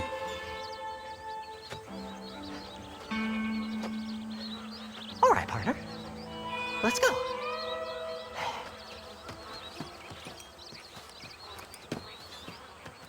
Horses are over here!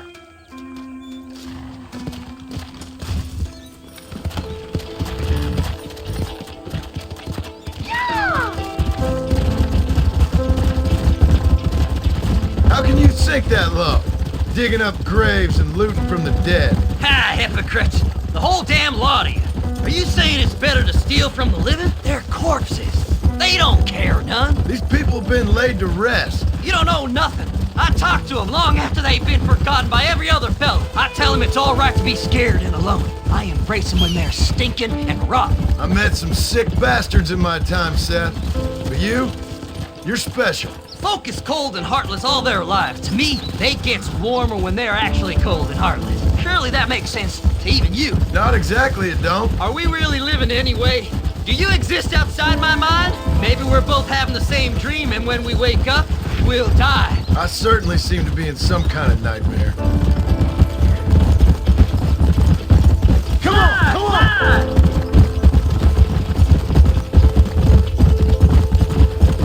Have you looked in the cave, Seth? It's very dark. What'd you say? I didn't say nothing. I just heard you say something. You're a crazy man. You should get that head looked at. Seth, I need someone who can get a wagon inside Fort Mercer. I was told you could help me, but I'm not sure you even know what day it is. I don't. I can't even tell you what year it is. I knew this was a waste of time.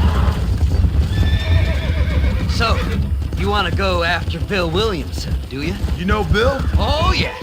I met Williamson and Deke, all them boys. Sometimes they call me on when they get some special job needs doing. I got a reputation as a man who'll do things most other fellers won't. Now, that I can believe. I reckon you can get in there, no bother. Assuming you help me find this map, that is.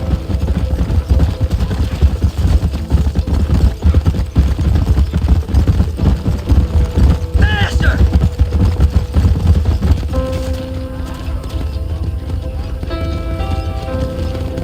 What's so important about this map? Nothing much.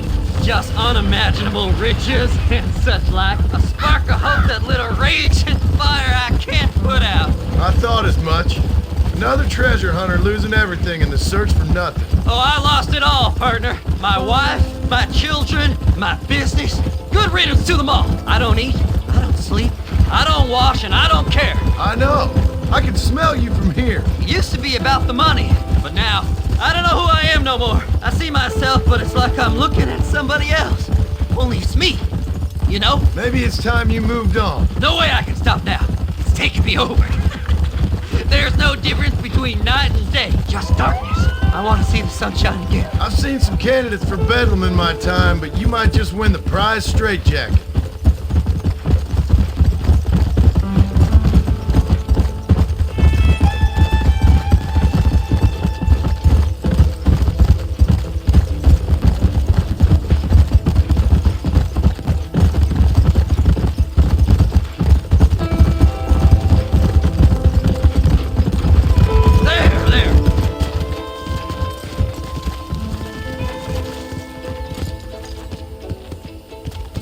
All right, this is it.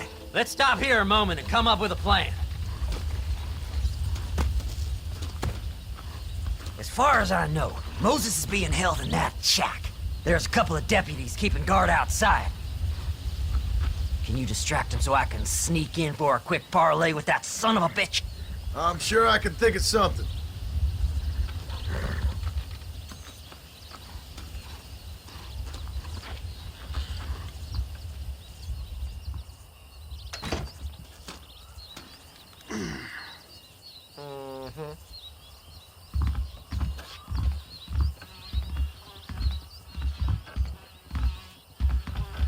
Lead them away from the shack and out of sight.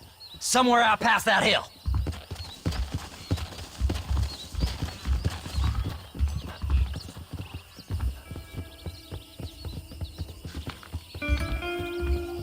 This is one god-awful assignment.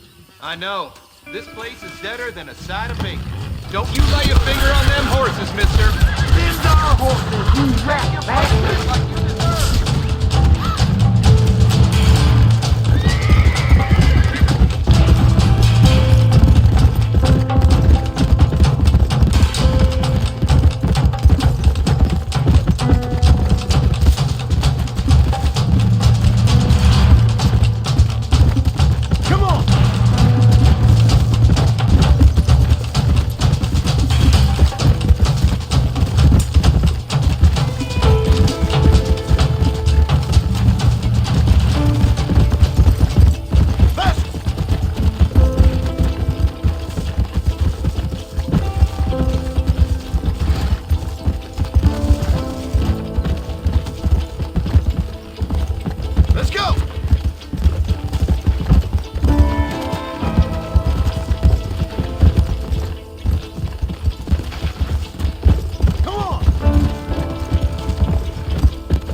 job getting rid of them clowns.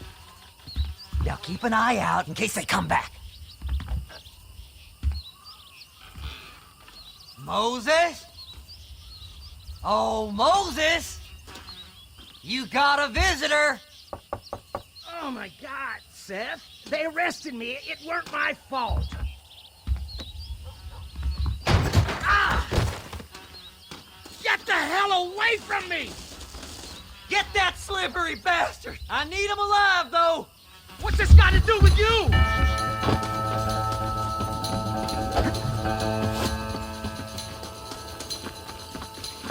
Get away from me!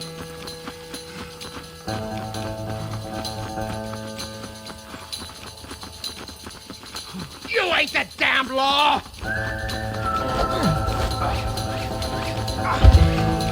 Son of a bitch! Let me go! I'm begging you!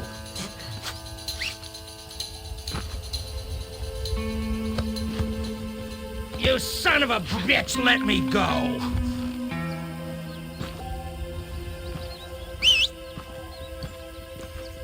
Whatever he told you, it's a lie.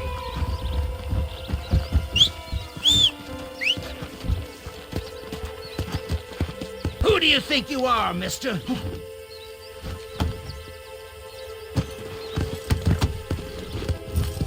Yeah! What's he paying you? I'll give you double.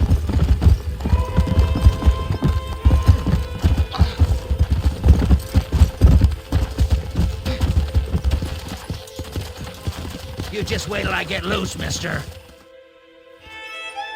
Moses, you son of a bitch!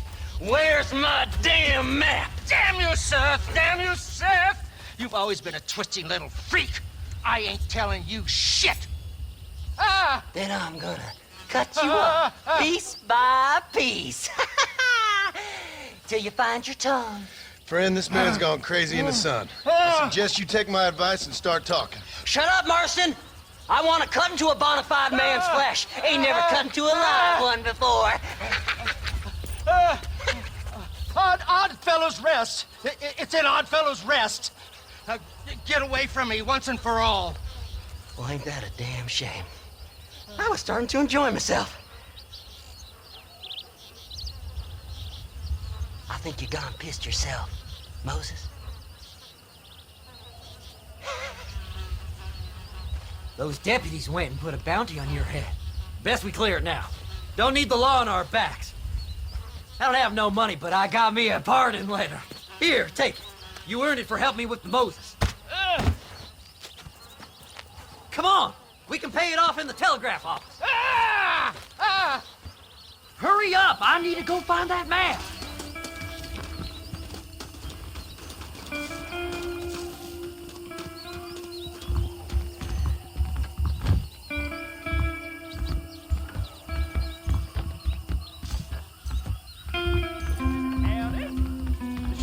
Believes miracles take place in repentance. He ain't joking, I tell you. Go on, then. You Can I pay my fine? Now perhaps I can be left alone. Some treasures hidden under that Frontier Bridge.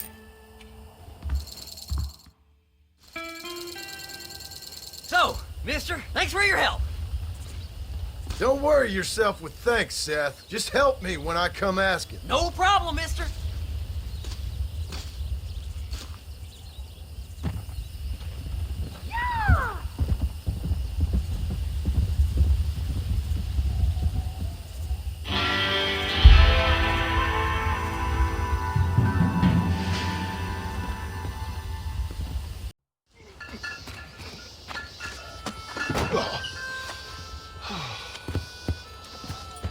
Mr. Marston, how are you, sir?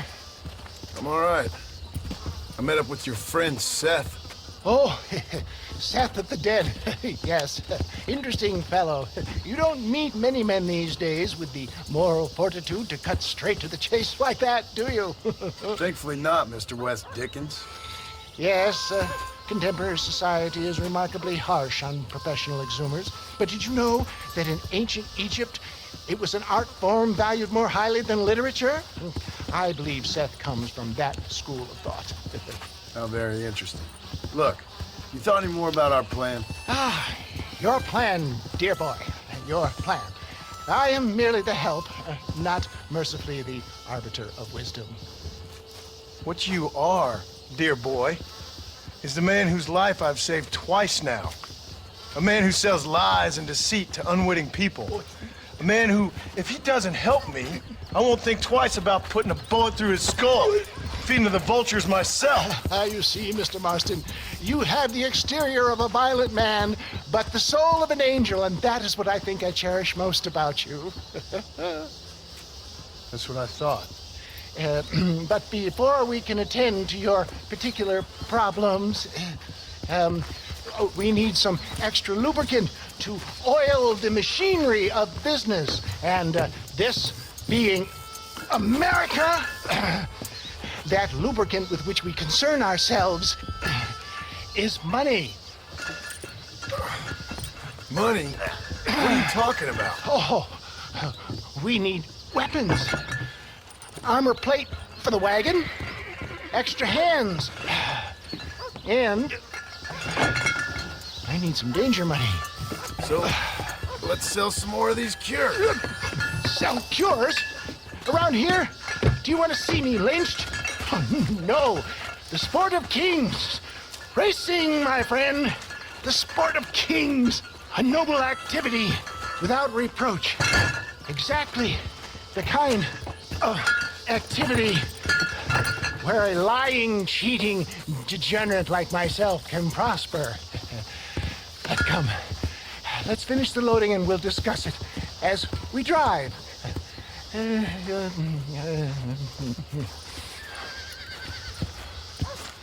Now, sir, take that tooth breach.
of this cart for Mr. West Dickens. Man, John, I suggest we beat a hasty retreat.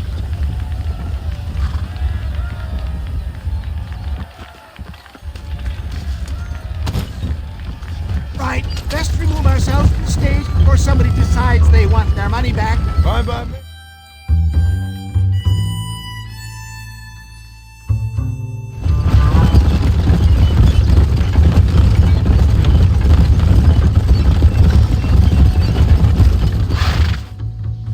Well done, sir. Well done. Having you as a ringer has netted us a fine profit. We seem to be wasting time, old man. Oh, patience, my friend. The Trojan horse cannot run before it can walk, if you'll forgive the metaphor. Next, we need to procure some grand and overwhelming firepower. And for that, you need to contact an old friend of mine. Goes by the name of Irish. Irish? Yes, he's an interesting kind of fellow. He usually can be found in Armadillo or some other town around here on some bacchanalian revel or such. Great. An alcoholic arms dealer. What could be better?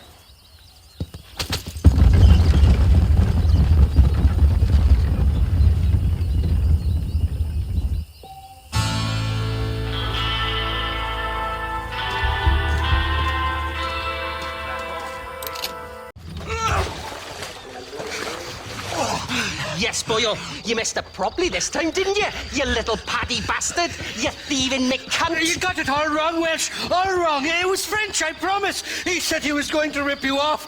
Now he's ripping me off. Here, keep on talking there, Irish! In about 15 more seconds, your whole whale's gonna turn black! What's up, boys? Fuck off, boyo! This don't concern you! When a man with a sing-song voice tells me to fuck off, it always concerns me, boyo. Look here, this Paddy bastard stole our gun.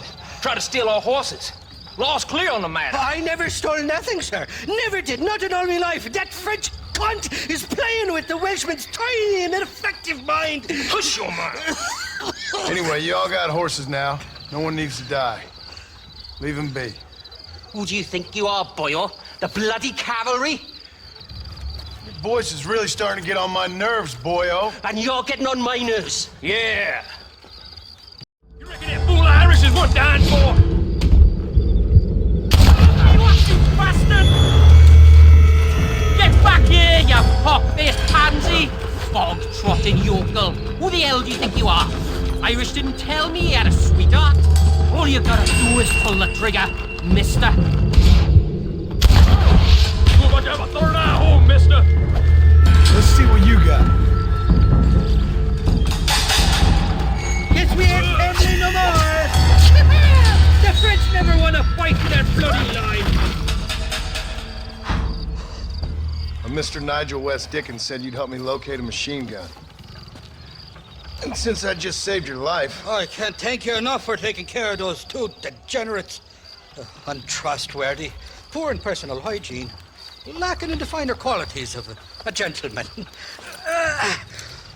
What about the gun? It'd be my pleasure. She's magnificent, government issue. It'll be a bit of a ride, but we'll get there soon enough. Follow me, fella.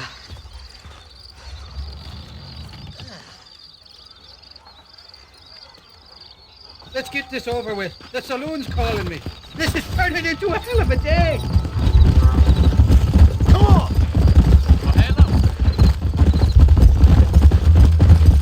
What's your name, friend? John Marston. Choke of luck you came along, fella. I thought I'd drunk me last breakfast there for a second. Who were those fine specimens of humanity? They was me only friends in the world. And boy, am I glad to see them bastards dead. We all met on the boat over a few years back, we did. Thick as thieves ever since, and that right there was the problem. Is it normal for friends in Europe to drown each other? Never trust a Welshman, me pa always told me. And he got his throat slit, so he should know. The kind of fellows who will steal an acorn from a blind sow and then kick her for squealing. And as for that French master... He didn't sound very French. Not for now. The thieving bastards are holed up at the cabin by the lake. Can't wait to see the look on their faces when we blast in there. They'll be more surprised than a slut dog with their first porcupine. You best not be lying to me. Listen, fella, I didn't ask for your help back there. I don't owe you nothing. I'll decide what you do and don't owe me. I've had enough of your overly aggressive manner, fella. You don't know who you're dealing with here. Irish, I've met enough men like you to last me a lifetime. Two-bit slugs who think they're snakes.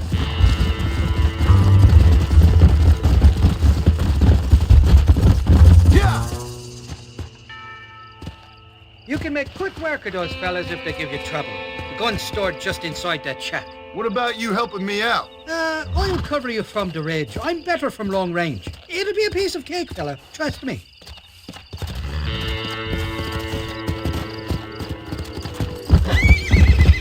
What the hell do you want? Are you deaf or playing dumb? Get the hell out of here! God damn it! I'll kill you, you son of a bitch!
It's not here. That lying sack of shit. I doubt you'll be needing this. Whoa, whoa!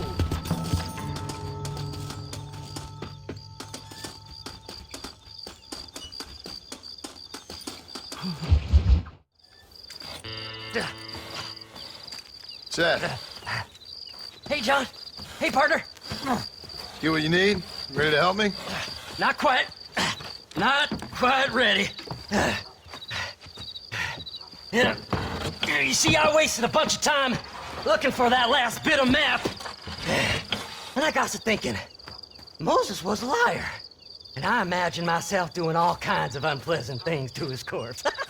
And then I realized... Realized you were sick in the head? That you needed to move on with your own limited time on Earth? No, partner. I realized Moses were no liar. The issue was Aiden O'Leary, who said he had the body. Aiden died in that flu epidemic, and the bodies weren't even buried yet. Got the body sitting in the back of that wagon behind you? Yes, sir. You're not even gonna wait until they're buried before you... Well, they don't care, do you, boys? Honest folk off to a better place. Apart from that Aiden O'Leary fella, I never liked him. They say he lay with his sister. I don't like women, partner. I don't. Not since Mammy died. Seth, what are you gonna do with those bodies?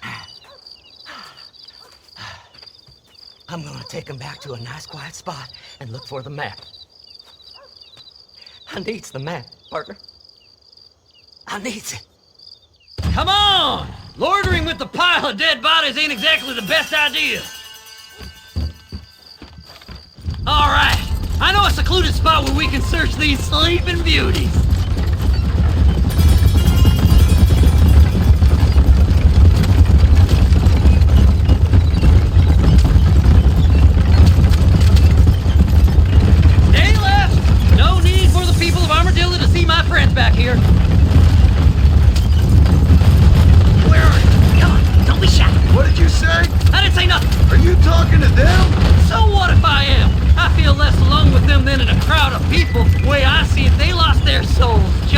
me. You're truly a sick man, Seth. You remind me of why I hate people. For a man who kills so much, you sure seem to have a problem with the dead. I've killed everyone in the end. They ain't so different from you and me. Aside from them being dead and rotting, I guess they ain't. All right, Seth. Calm down. You talk to the corpses and I'll drive the wagon. They're coming after us! Get us out of here! I'm gonna look for the map back here. You try to shake those damn rednecks. Devil! Oh, where's my map? Come on.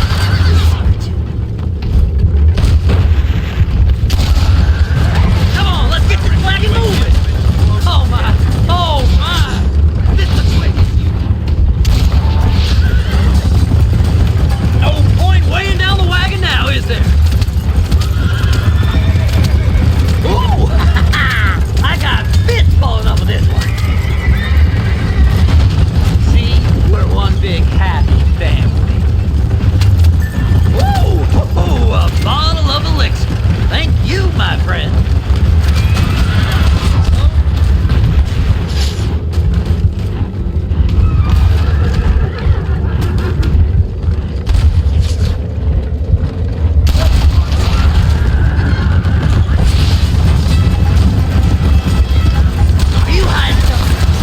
Oh, you naughty little boy. This'll all be over soon. Well, look at this. Some elixir. Go left here, partner. Sorry there ain't time for a burial, partner.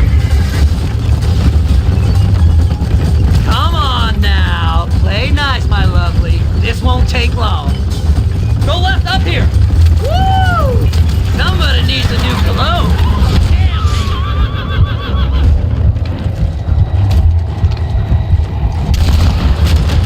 Yeah!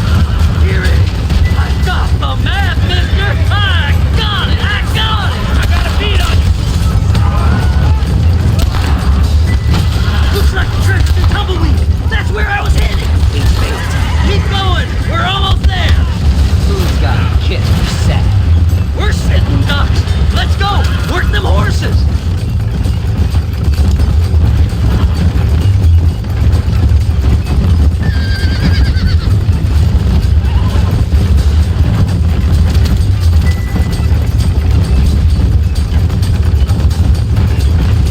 Ain't you handsome fella?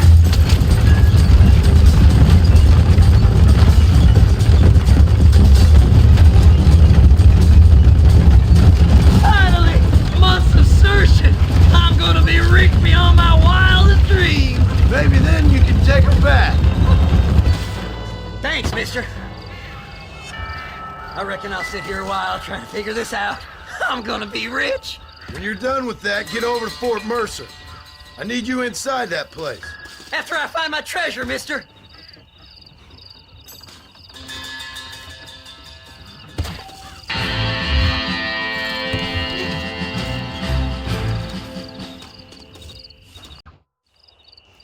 Oh, it's like that, is it?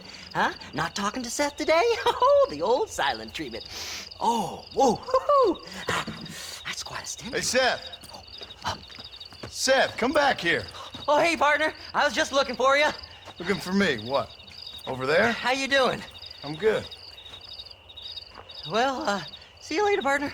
Where you going, partner? Nowhere. Okay. Nowhere wouldn't happen to be where that thing you're looking for is kept, would it? No, sir. No, sir. Come on, partner. Okay, I was just fooling. Partner, you know, the thought of that treasure does funny things to me. According to the map, it's somewhere in that big abandoned house.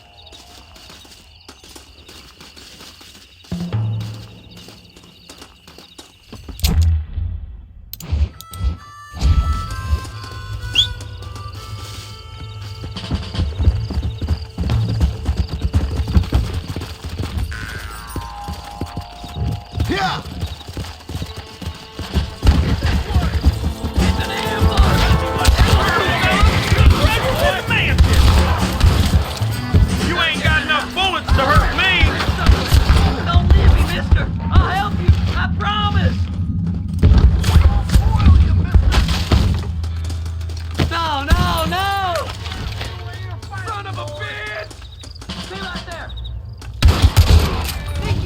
walk in here? Oh my, oh my! There he is! You know you're gonna die, boy. You know it's so bad. You're already weeping.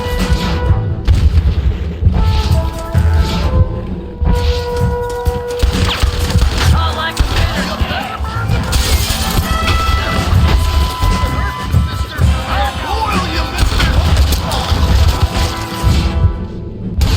Troublemaker!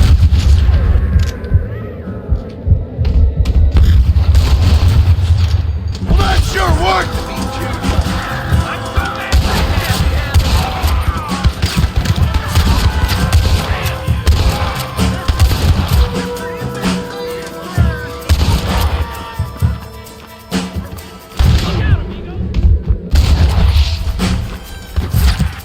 Man, leave me here. I'm so close to the end.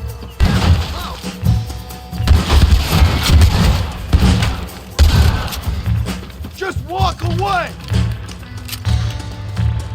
It's locked. Let's try around the back.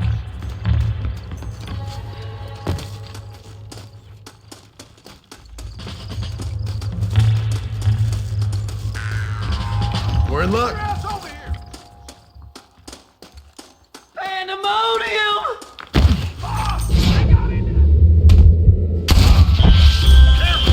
You don't want to land in a sound grave. This is where it is, buddy! Right here!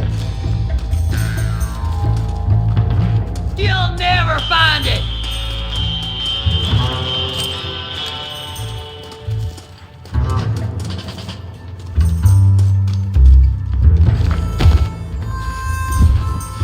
Don't let him get my treasure, mister! You coward! You can't get that off me! This shit's ugly! Playtime's over, kid! That's it, partner! Smoke him! I had it with you bastards!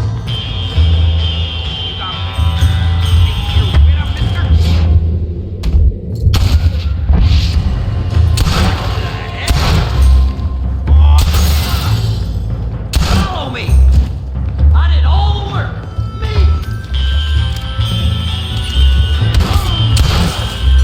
Come on! Don't try me any longer! Get over here! Yahoo! Finally! I see the light at the end of this very long, long tunnel! Seth's gonna be rich after all these years! Woo-hoo-hoo! It's silk sheets and Parisian whores from now on, mister!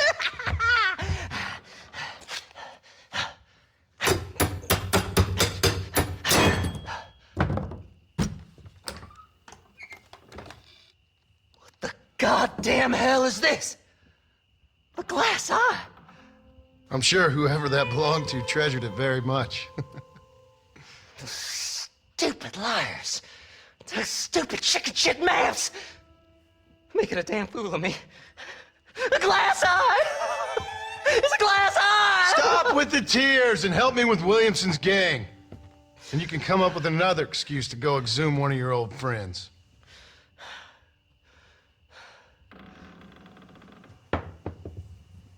Hunting dead man's treasure ain't done me no favors. Sure. I'm ready for the living. I'll see you and Mr. West Dickens over at Fort Mercer when you gentlemen is ready.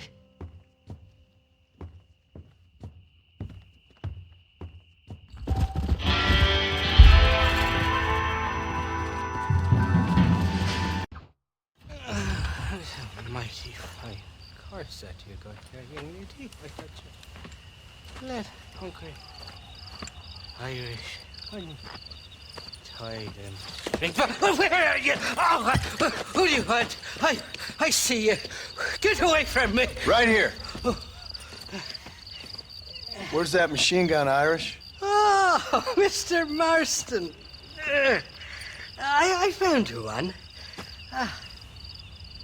Found us one, Irish. We're in this together. You, me, and an assault on Fort Mercer. I'm the guy that saved you from getting killed back there, and who you owe your life to, remember? Not really. Happens to me all the time. You don't want it to happen to you again, do you, Irish? No, friend. I wants to buy you a drink. I wants to tell you how much she means to me, how special you is. And I want to tell you that if you don't produce a Gatling gun within the hour, you'll wish you'd been killed back there. It's the whiskey, sir. It gives me the memory of a newborn babe, as innocent as can be.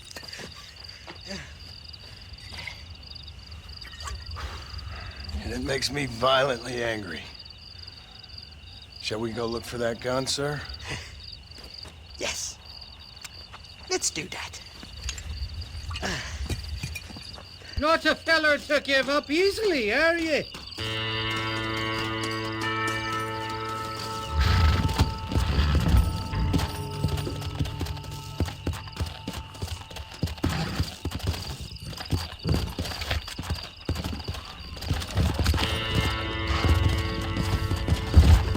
Let's go!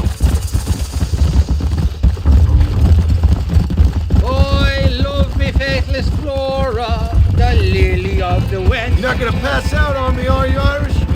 Me? No, I'm right as rain. Or at least somewhere stuck between fair and meddling. Well, you're gonna be stuck somewhere between dying and dead if you try to cross me again. It weren't like that at all, feller. Me intentions were pure. I swear it on me poor mother's life. I just gets a tad confused from time to time. Honest mistake. If there's any more confusion, I'll finish what your friends in Armadillo started. Jesus! You're an impatient bastard, aren't you? Where's the gun, Irish? I hear some miners been blabbing about a machine gun they found. Apparently, they got it stashed up at Gaptooth Breach. What do miners want with a machine gun? Shoot it at somebody, I suppose? Or sell it? I don't know. Never been down a mine in all my life. Sounds real fishy to me, Irish. I've just about had it with you and your games. You and Wes Dickens are so crooked, you can swallow nails and spit out corkscrews. Maybe if you was more cordial with folks, they might be better inclined to help you. I saved your life and you repaid me by lying, nearly getting me killed. Not fair now, Johnny. We should go around the side of Gaptooth so the miners don't see us coming. I still don't know what miners would want with a machine gun. Miners are always fighty bastards. Spend too long without daylight and doxies and it starts playing with your mind. I never heard so much shit come out of one mouth. Only telling you what I heard. Oh, and we'll need a wagon or something to get it out of there. That gun's heavier than sin. So how was I supposed to move it by myself last time? You two-faced little bastard. Gia! Here we are. Let's stop here a moment to get a lie of the land.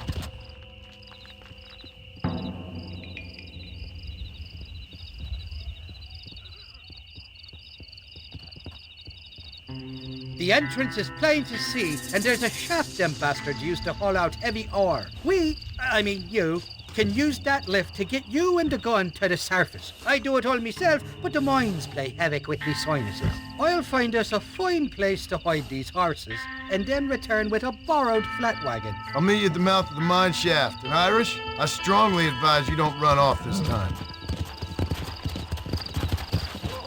You must be lost, cowboy. This is private property.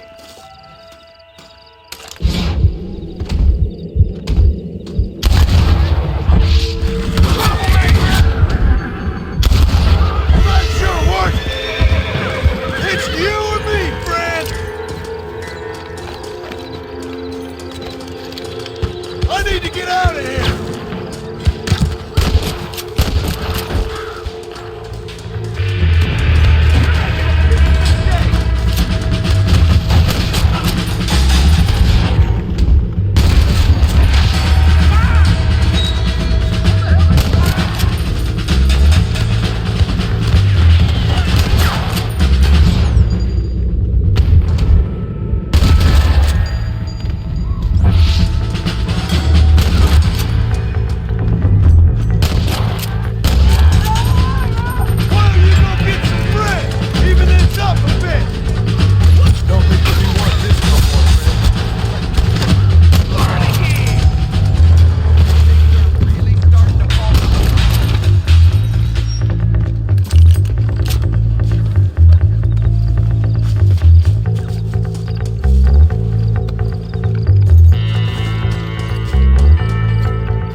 someone else.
I thought I'd be looking at your corpse being hauled up this lift. Load up and I'll engage the gears.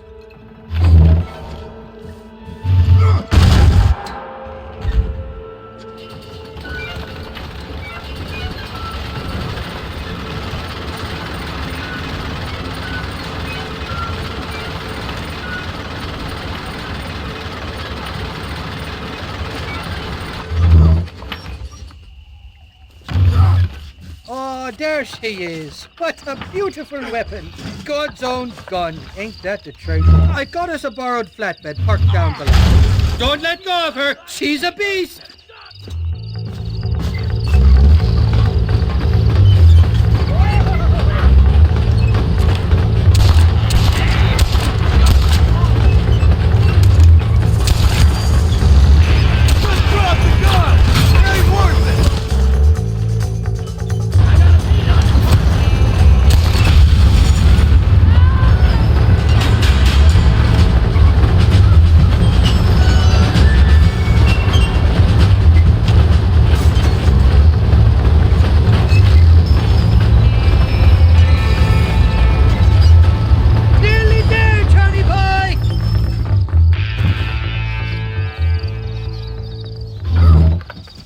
Let's go! A short wee ride now, and we'll have this executive peacemaker delivered to Old West Dickens.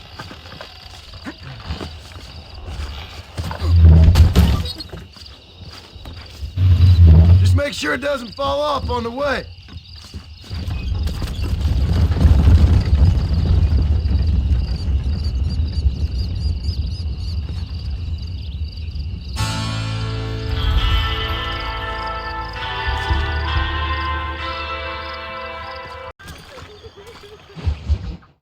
Up, sister. Put them up. Irish, what are you doing? Who the hell are you? Give me that.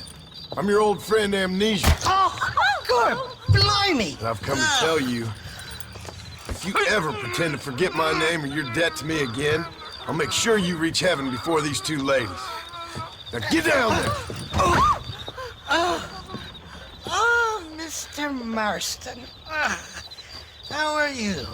Ashamed. Ashamed to know you. What the hell's wrong with you, robbing these gentlewomen and ladies of the Lord? I thought they was doxies. Ladies, I'm sorry about this man. He's unfortunately lost his mind to the demon drink. At least I hope he has, and he wasn't this stupid all along. So, please excuse us.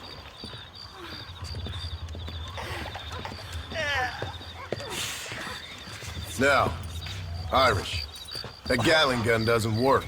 I find that rather upsetting, don't you? Oh, heartbreaking. Which is why I was just coming to see you when the drink got the better of me. Come on. I know where we can find the parts for you. Mother Hecking Mary. How about a drink or two, mister? Sorry, but I got a wife. What you looking at? Huh? What you looking at? What you looking at? Huh? I can't stand to see a man walk around with such a dry pecker. Can I help? Drunk as I am, my printer in fine working order. What a lusty specimen you are. I like That that. fresh air's got me head spinning like a top. Can't be good for a fella. Shut up, you lazy drunk, before I stop your head spinning with a bullet. I resent that, Johnny. I've been working like a beaver on your behalf. You've been working like a weasel on my behalf. Bushwhacking defenseless ladies of the cloth? You must have been raised on sour milk, Irish.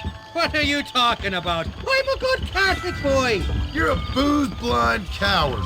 And you're a hypocrite, Marston. You've robbed just as many innocent folks as me. I tried to only rob those who had more than they deserved. Christ, the church has more money than anybody. Friend, don't go getting all Where are we going, Irish? Just to the warehouse Ain't here nobody in that Thieves' fucking Landing. thinks like I'm telling you, Johnny Friend, boy, you wanna it's all come set down off up. that rimrock. We're meeting this pal of mine at the back door of the office, hobble-tongued filler by the name of Shaky. And he's got the ammunition we need? Jesus, stop fretting, will you? I knows about guns front, back, and sideways. You're gonna be real familiar with mine if things keep on this way.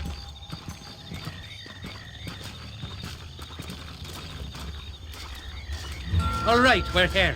Stay close.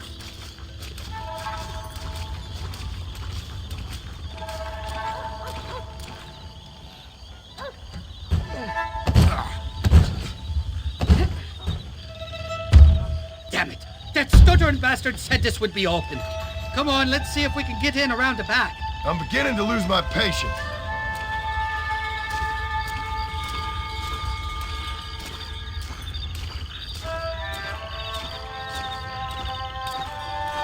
I'm starting to think you're soft on me, Johnny boy. Can't even sneeze these days without you being there to catch the drips. This is your last chance, you good-for-nothing shyster. You've already wasted too much of my time.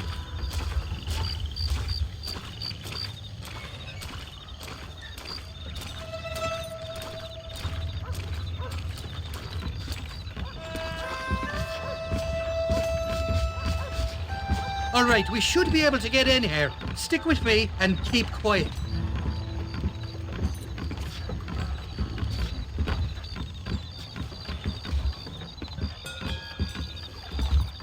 Shaky's made the arrangements, and he'll... Oh, shite. Sounds like Shaky's only gone and got himself found out. All right. Now all we have to do is find out who you work with. You hear me? Shaky, you wretched fucking son of a whore. Suck my... Again! Labor relations don't sound like they're exactly at an all-time high. You sneak in and get poor Shaky loose. I'll go get the wagon. Good luck, Marston. He's a good man, that Shaky.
mister. Untie. Thank you for your kindness, mister. I thought I was a dead man. My kindness is only as good as the bullets you can fetch up for me and your friend Irish. Let me down, and you'll be a dead man. This is gonna be one hell of a fight. All right, let's get out of here while we got the chance. Shit nail.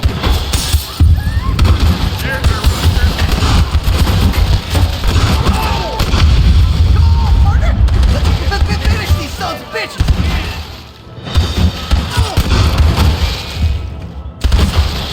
No, you don't. Get out of here! All of you!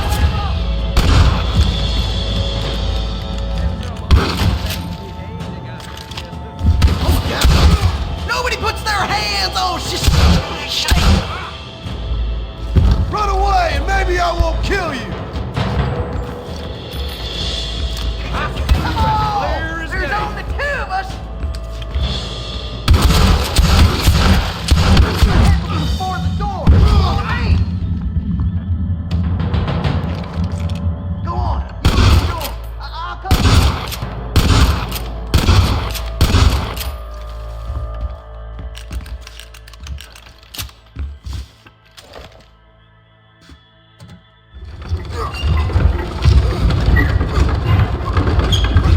More of them bastards! Damn, like rats. Come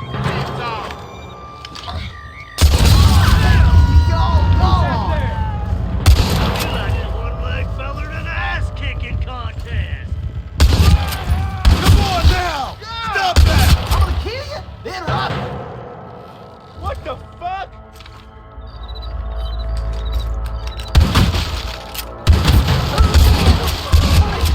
Shake now! What's the matter? Ain't Got most of them. Now let's go find the ammunition. How did I get myself into this? Shit, there's a bunch more of them out by the crates.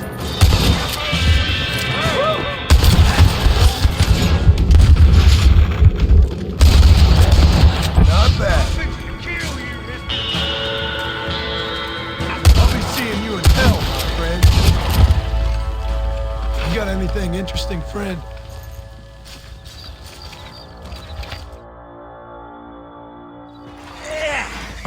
Now we're even. Half even, Shaky. You still owe me for them morphine pills to calm your nerves. Shaky. You'll get your half. More, you dirty fucking snake. All right, gentlemen. Let's go. Fucking fuck. Oh, my virgin ears. Come on then, Johnny boy. Let's go. This is a bad place to be idling, fella. Did you have fun in there, you and Shaky? I killed a lot of men for this damn machine gun of yours. I'm sorry I missed all the dramas. You always miss all the drama. There must be cobwebs growing on that holster of yours. Someone's got to drive the wagon, don't they? Teamwork, Johnny boy. That's my game, not just the glory like you.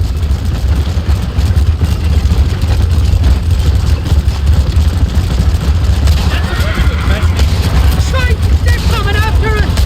Jesus, we really ruffled them. Feathers back there. Hold them off, Johnny. I'll get you back to McFarland's.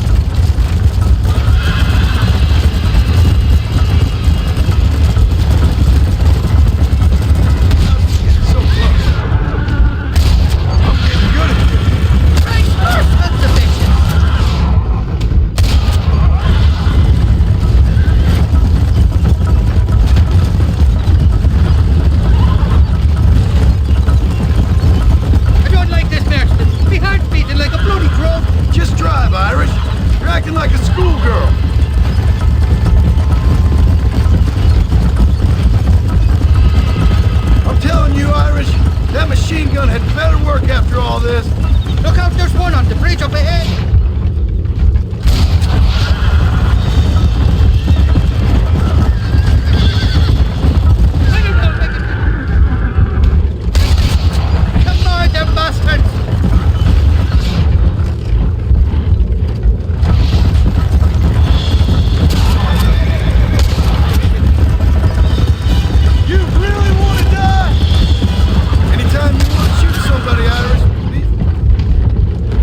ready for part marcher. You got enough ammunition here to take down a small country, fella. I'm gonna need it.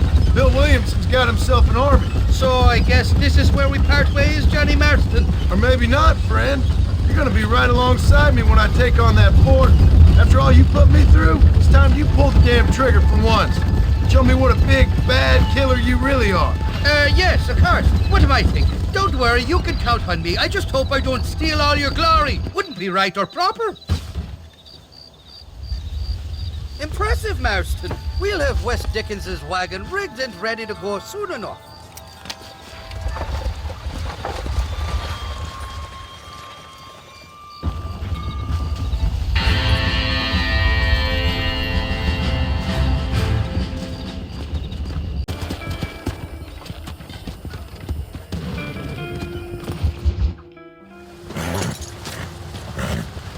Come on, let's go!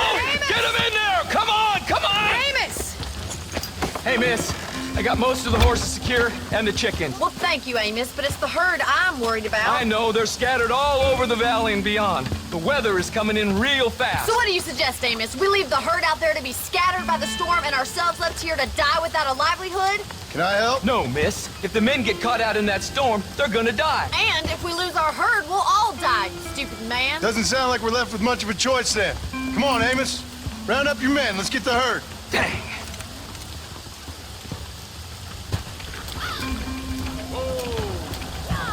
Let's get going before the weather gets any worse. Yeah! Hello.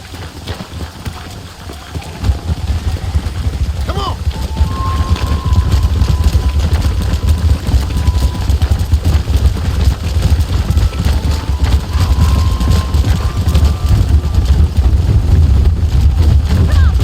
Come on!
Marston, have you seen my father anywhere?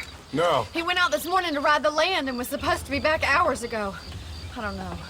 The ranch hands have been out looking, but so far they found nothing. Well, come on, let's go look for him. Come on, let's see if we can find the old goat.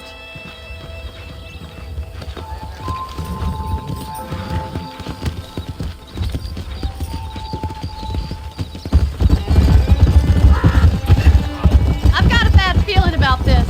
It's not like him to be away for so long. Don't worry, we'll find him. He's not as young as he used to be. What if he's hurt himself? Father can still handle himself just fine, Miss McFarland. He's built like an oak. You're probably right, but I can't help worrying. He's all I've got.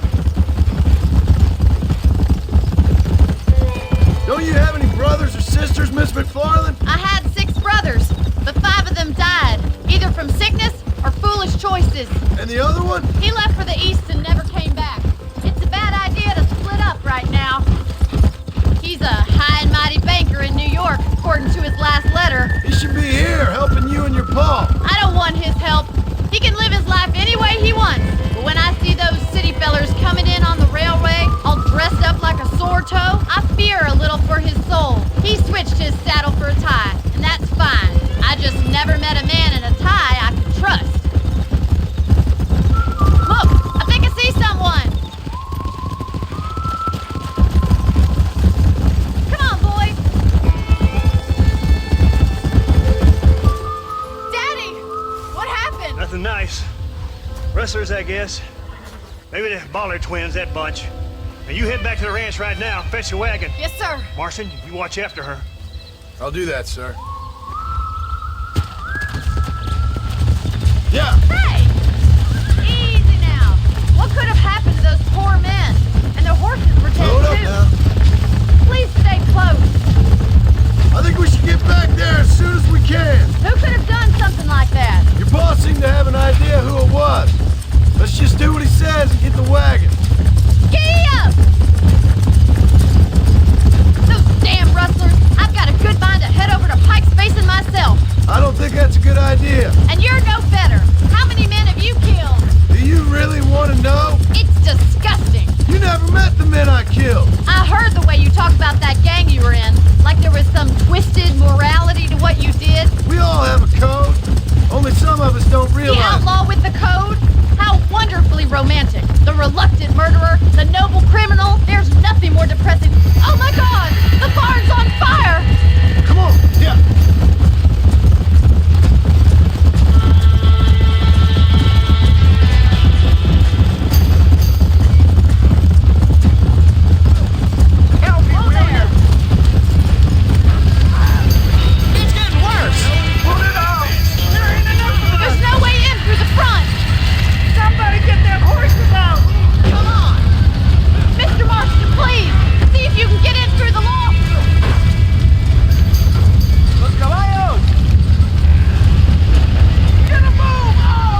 You sure know how to handle yourself. Thanks, Marston. Yes, John, thanks. You saved the ranch. If you'll excuse me, I've got chores to attend to. Hey, hold on a second over there. Sincerely, John. Thank you. Well, I did all I could, Miss McFarland. Sorry about all the damage. That gang seems to really want you out of here. Yeah, well, my father fought Indians. I scarcely think we're gonna be frightened by some white trash. White trash can be pretty frightening. Well, they don't frighten me. Good. John, my family owes you a great debt.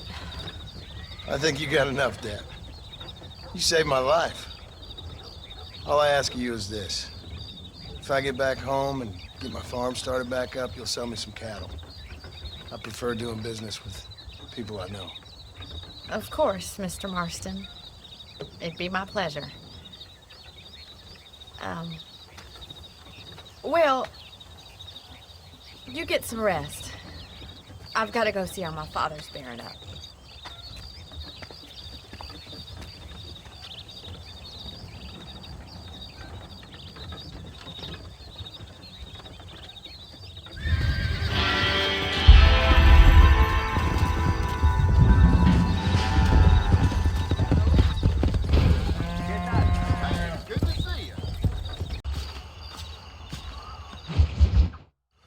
I don't have a clue. All right, but it's gotta be something to do with that government boy. We'll talk to him, find out what he knows. Fucking is. Where is she, Marston? Who? Who? My daughter, you fucking scum! Where's Bonnie? I don't know. I haven't seen her since after the fire. Why? Why? Because she hadn't been seen since yesterday afternoon. You know, I don't think I can cope. If I lose another child... Now, Drew, nobody's lost anything yet. I'm sure she's fine. Oh, Mr. Marshall! Mr. Marshall! Come out, wherever you are! Who the hell's that? Hey, buddy! That'd be your next lucky mare. Even better! Good day, Mr. McFarland. Get down from that horse, boy, or I'll shoot. I wouldn't recommend that, mister. Not if Drew McFarland wants to see his Bonnie back in one piece. Hey, Mr. McFarland! This is a nice girl you got there. Get out from there! You know, part of me's got to thinking I should just marry her myself. Give her a baby and that. What do you want? That's better. I want Norman Deke. I want him set free. Then you'll get your daughter back, mister. We don't do deals with outlaws, boy. Yeah, you do. Let's not waste each other's time pretending otherwise. Old government themselves ain't much more than a bunch of crooks. This is the land of opportunity, mister. And I'm giving you the opportunity to get your daughter back before 15 friends of mine take out all their anger and their loneliness on her. Where the hell is she? Where is she, boy? Bring Deke up to Tumbleweed in a couple hours. And don't get no funny ideas, or I will slit that horse throat myself. You boys have a pleasant afternoon. Yeah! What do we do? We do as he says. You and me, Marshal. Mr. McFarland, I'll get you your daughter back. I owe her that. Please do.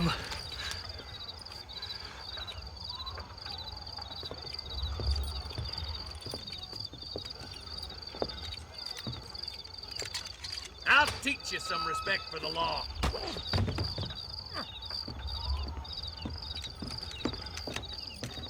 Hurry up, boy. Let's go. Quick as you can, Deputy. Make sure he's tied on good. Stay with me, Marston! I won't let anything happen to her, sir. Yeah.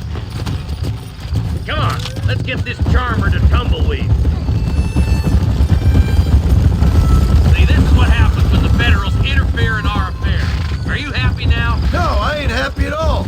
And I already told you, I ain't with the government. Now you say that, John, but the only thing I know for sure is who sent you. They made me come here.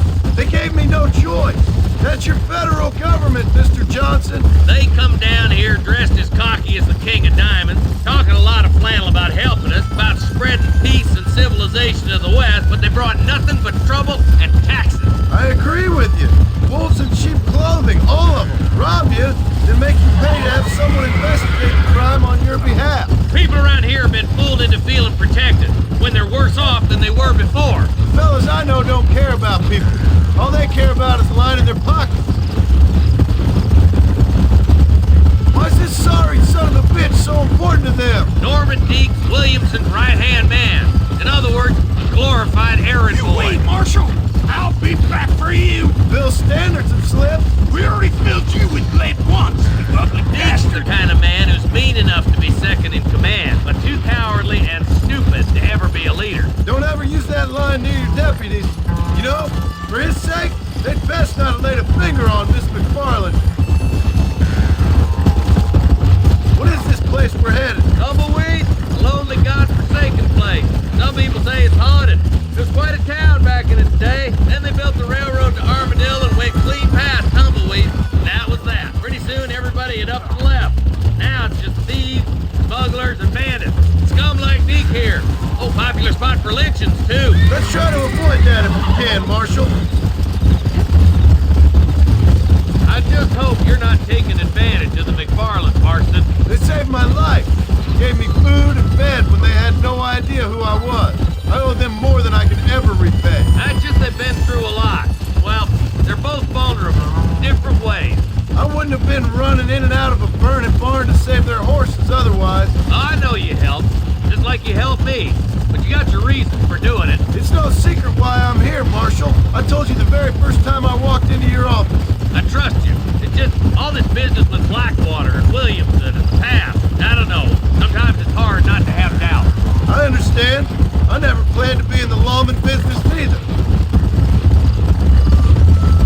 How was this mess supposed to turn out? Pinning an outlaw to do the work of a lawman. That's madness. Ain't much difference between the two, as far as I can tell. There have to be rules, Marston. Even you must understand that. It's easy to make up rules, but they ain't much use if people don't understand why. Like my son, if I tell him not to do something, he'll do it anyways, just to spite me. If I punish him, he resents me for it. But if I show him why it's wrong, at least he has reason not to do it again. That's nonsense. Without laws, we're nothing more than animals. Just look at Deke here. Man has worked hard at civilization. Your boy steps out of line, you whack him. He does it again, whack him harder. You're a good man, Marshal, and I respect what you're trying to do. But what I've seen since I've arrived here, the law ain't really working. Criminals are like weeds, Marston. Quick you stomp one out, another one sprouts up in its place. It's the nature of places. You know that as well as I do. The problem with laws is everybody ain't the same. And why should a bunch of rich university boys in the East... I'll kill all three of you myself, I swear! Oh, God damn it! I ain't no use to you dead!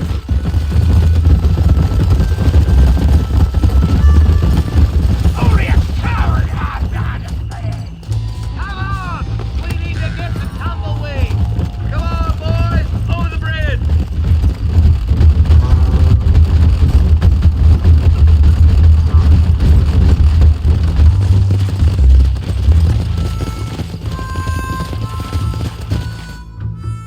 Easy there. John, you'll be exchanging the prisoner for Bonnie in the middle of town. Keep your eyes open. I sincerely doubt these scum plan to play fair. Fair my ass. You bet. Besides, Norm here is gonna be my shield, ain't you, Norm? It'd be my pleasure. Now, make sure you keep a gun on that son of a bitch. I'm sure it's been nice for the boys to have a whore to play with. I hear those rancher girls like it in the rear. Maybe she won't want to go home. She been fucked so good. Why don't you save some of that breath for breathing? Come on now, boys, cut me loose. Where's Bonnie? I thought we had a deal. Well, you thought wrong. Find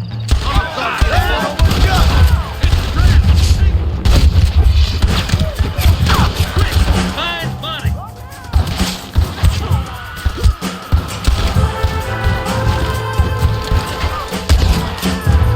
Where's Bonnie, you sons of bitches?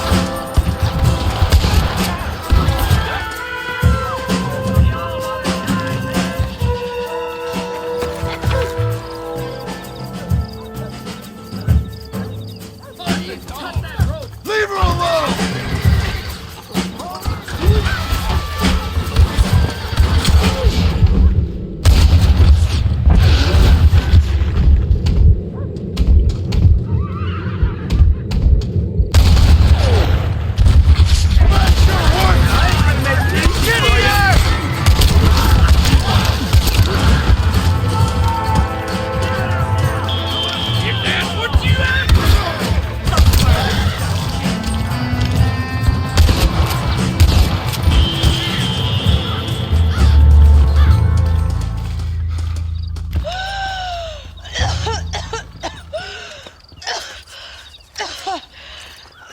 Bonnie, are you okay?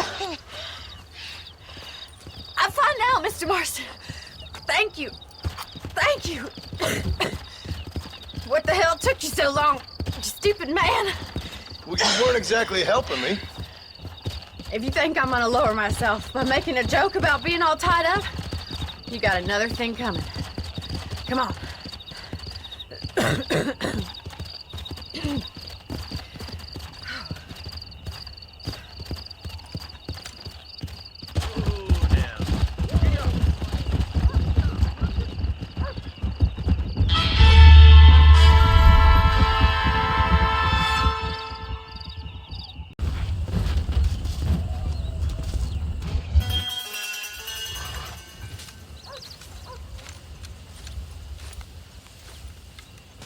Mr. Marston, sir. John Marston. Mr. Marston, don't be so childish. Come on, sir, I implore you. Okay, so I made a few innocent mistakes when last we met. But my plan is still sound. Together we can conquer, if not the world, then certainly Bill Williamson. But first, you need me to do you a favor? You read my mind. I can only deduce you have been taking my tonic, sir, as instructed.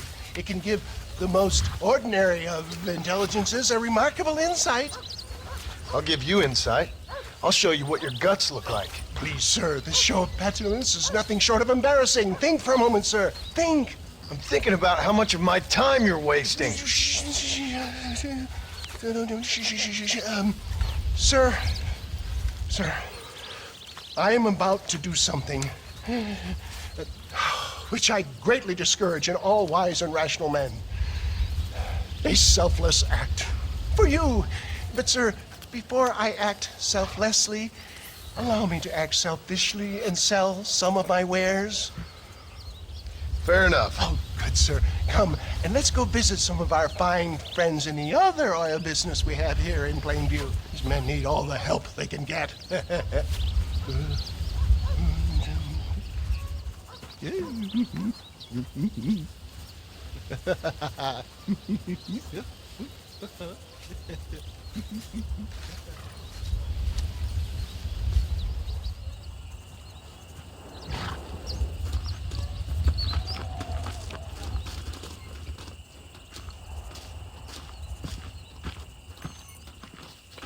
Friends, hardworking souls of Plainview, do you suffer from rheumatism, lumbago, acute chronic sciatic, neurologic, or inflammatory pain? Well, I represent the only company that makes the genuine article which cures headache, neuralgia, toothache, earache, backache. Fraud!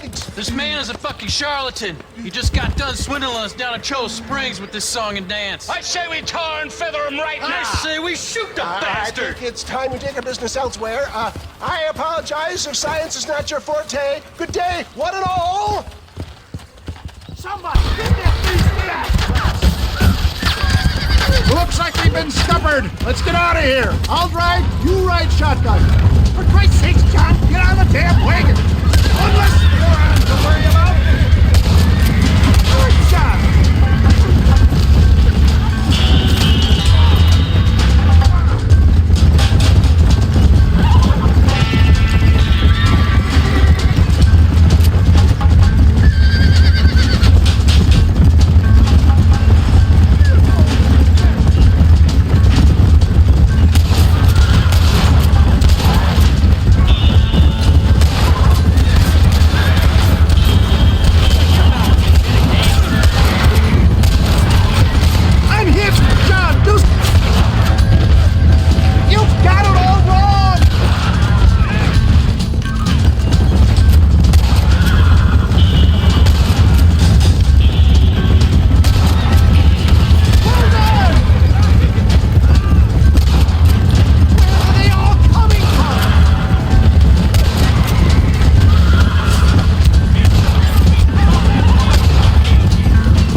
are there? Ignorance is in no short supply around here, John. Taylor, I'm not sure we're out of the woods yet. What do these numbskulls expect? Miracles? That's not what you've been promising them.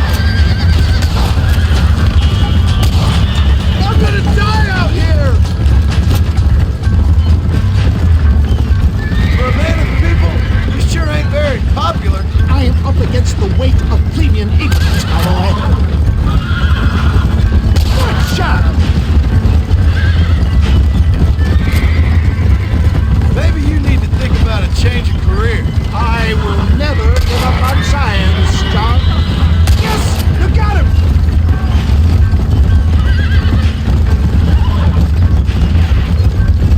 How do these people harbor such bitterness? Well, I ain't surprised. That tonic I drank at Ridgewood went through me like a dose of salt. Who do you think you are? This is a terrible misunderstanding!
My dear boy, you saved the day again.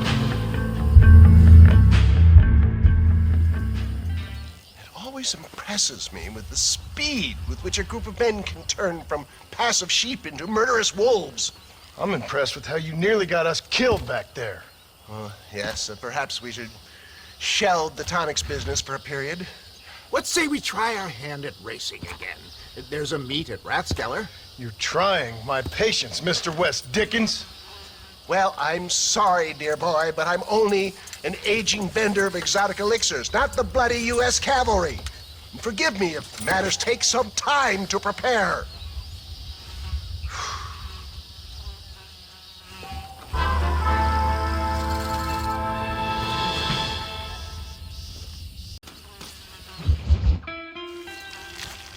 Mr. West Dickens! Ah, Mr. Marston! How wonderful to see you, sir. How wonderful. Are we ready then? Yes, sir. Nearly, sir. Very nearly, sir. I just need some cash to get some extra hardware fitted to my old Trojan horse here. You what? Never mind, sir. I can only presume that you have not enjoyed the benefits of a classical education, so I will not take umbrage if some of my allusions sail over your head, sir. I won't pretend to understand you, but I will endeavor to make you understand me. Either we do this right now, or I put a bullet in you and get on with my day. Please, I knew you were a violent man, Mr. Marston, but I did not think you were a stupid one. We need money to outfit my carriage, to turn a simple tradesman's vehicle into something more subterfuge.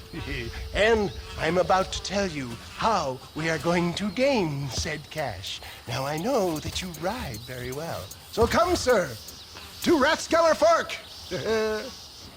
Let's go, my dear boy. I'll show you the way.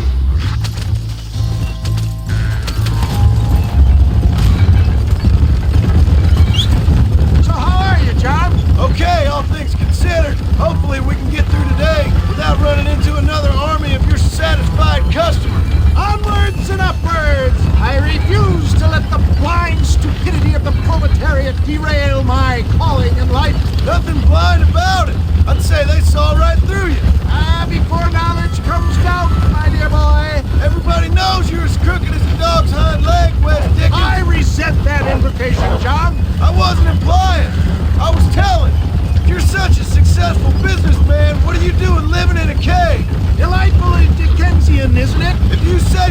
Are you familiar with the concept of philanthropy, John? I'm surprised you are. Oh, I don't do any of this for myself, John. I hope you realize that. You're crazy, old man. You seem to be forgetting that I've been part of your ridiculous charade. It's been quite a ride, John, hasn't it? We haven't gone that far. No, I mean us. Ridgewood Farm, Gap-Tooth Reach, Plainview. We make quite a team, you and me. Brains and brawn. We should consider a more permanent partnership. This partnership ends as soon as I have Bill Williamson. I appreciate your help, but I've just about had it with all your schemes. You need to realize what's at stake here. I know, John, I know. Just win this race and we'll be ready. I give you my word. There it is, John. Rathskeller Port.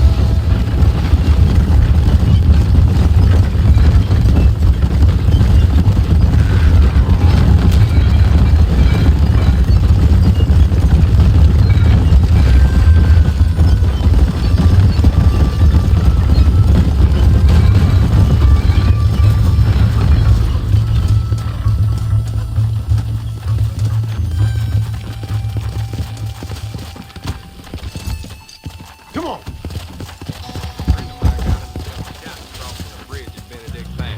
You should ensure a man's discretion. Can't beat a good horse race. Gentlemen, this will be a fair race. No shooting, stabbing, cliff pushing, rock throwing, cactus grinding, neck lassoing, setting fires, or other acts that causes a rider to unfairly lose his weight, or bleed heavily, or black out. Get yourselves ready. Set. Go! Come on.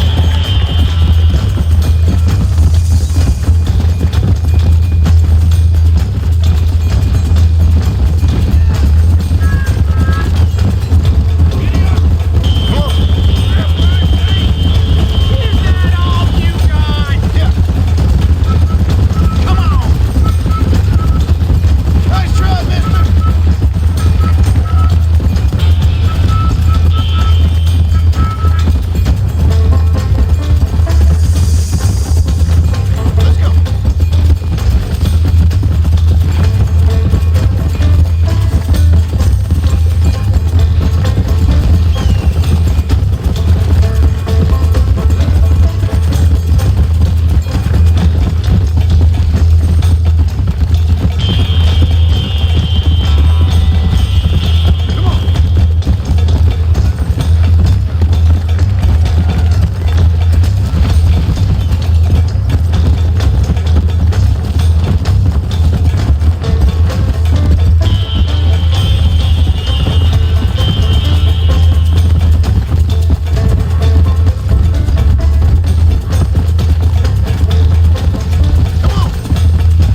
fantastic spectacle, John.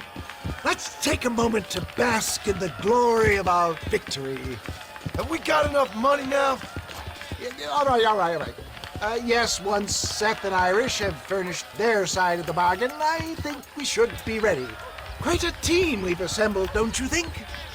A bunco, a grave robber, and a drunk. How could things possibly go wrong?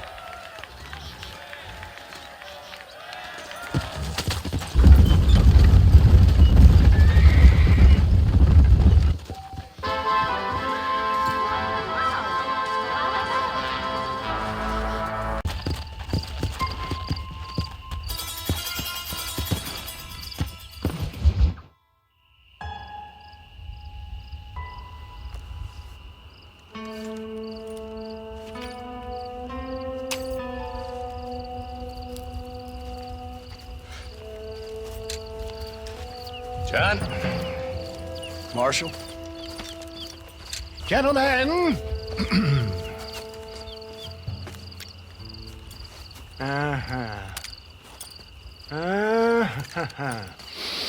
It's time. We must go.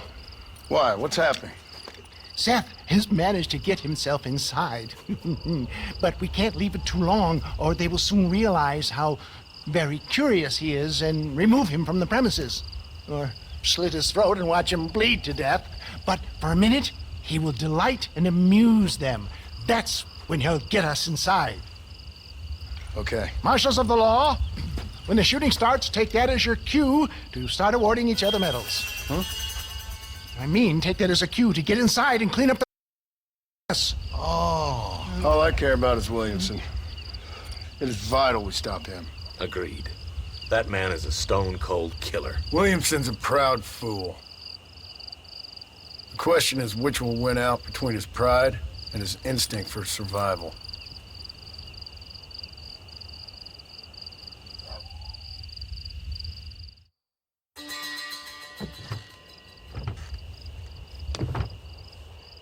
Ensconce yourself in the back of my wagon, John, so that we can make our grand entrance.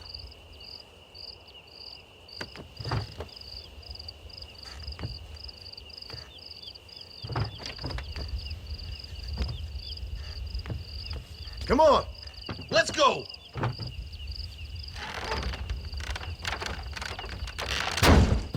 All right, good. Now just stay put till I tell you otherwise. That scoundrel Seth had better not let us down. Once we're inside and I've lulled our adversaries into a false sense of security with some beguiling sales patter, I will give you the signal. What signal? The moment you hear a sharp rap on the side of the wagon, rise like the phoenix and start shooting like you've never shot before. This is it, my dear boy. The moment of truth. Me and you, John. One last time into the breach. This is going to have to be the performance of my life. I hope my nerves don't get the better of me. I'll be honest with you, John, I'm a little jittery. John? It reeks of miracles back here. Thank God. Now I'll be ready with that machine gun, my dear boy. I'll be a sitting duck in there.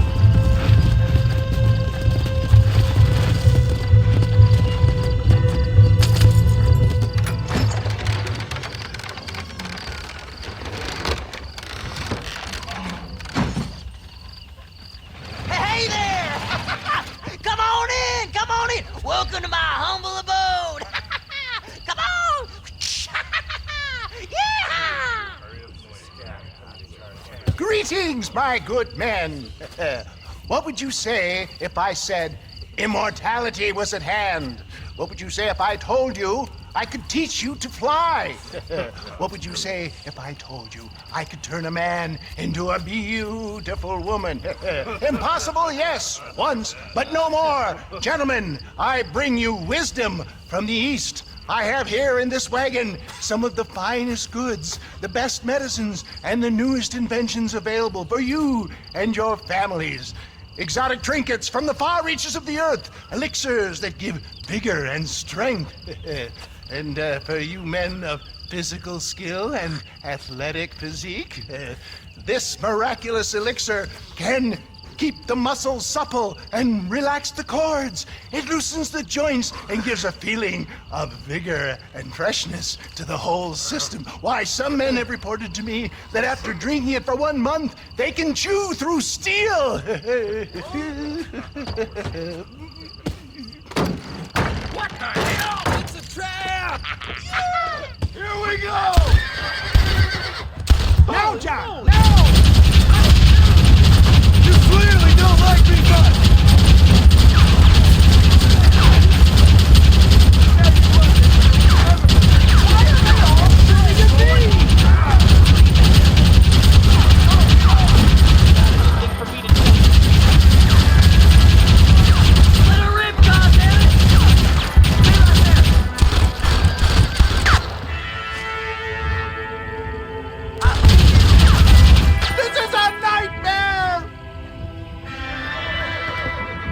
Over there! Christ alive!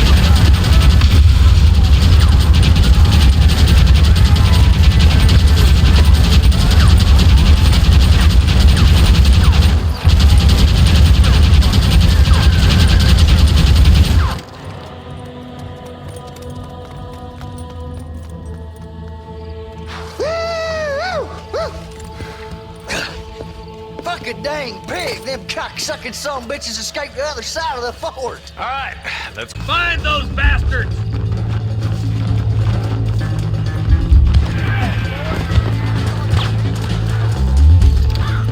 I think my work here is done. Godspeed, gentlemen. I bid you farewell. You want to stop doing that?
We still can't find Williamson anywhere. Hey, it's the snake oil guy! Gentlemen, let me in, for goodness sake. That fool must be hiding. Men, it is time to start tearing this place apart and find out where he's cowering! A sense of urgency here, please. Open the gate! It's the snake oil guy! Get the goddamn gate open and lock it behind him! Oh, we've got company, gentlemen. These scoundrels have got reinforcements riding this way. Oh, my good Lord above! There must be 100 of them!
Hold on! Hold on, I missed it. Mr. Marston, we got a live one. He says, Bill's already run off to Mexico yesterday morning. You'll never get him. Javier Escuela. He's gone to see Javier Escuela. That should make things interesting. Where in Mexico? How should I know? Oh! Where in Mexico, you little shit? Someplace near Chuparosa, I think he said. That's bandit country. Chupa-feckin' Rosa? Oh, I'll take you there, John. I'm real popular down there. You just meet me at the ferry. I've got lots of friends down south. I'll see you at the ferry, Irish. I'll just get me things. I'm sorry about this, John. I guess you'll be heading to Mexico? So it would seem. How is it down there? Wonderful. A sweet, peace-loving people with the love of social justice. May you always find coin in your pocket. It's been a pleasure spending time with you, boy. You too, Mr. West Dickens. Marshal? All right, boys. That's enough.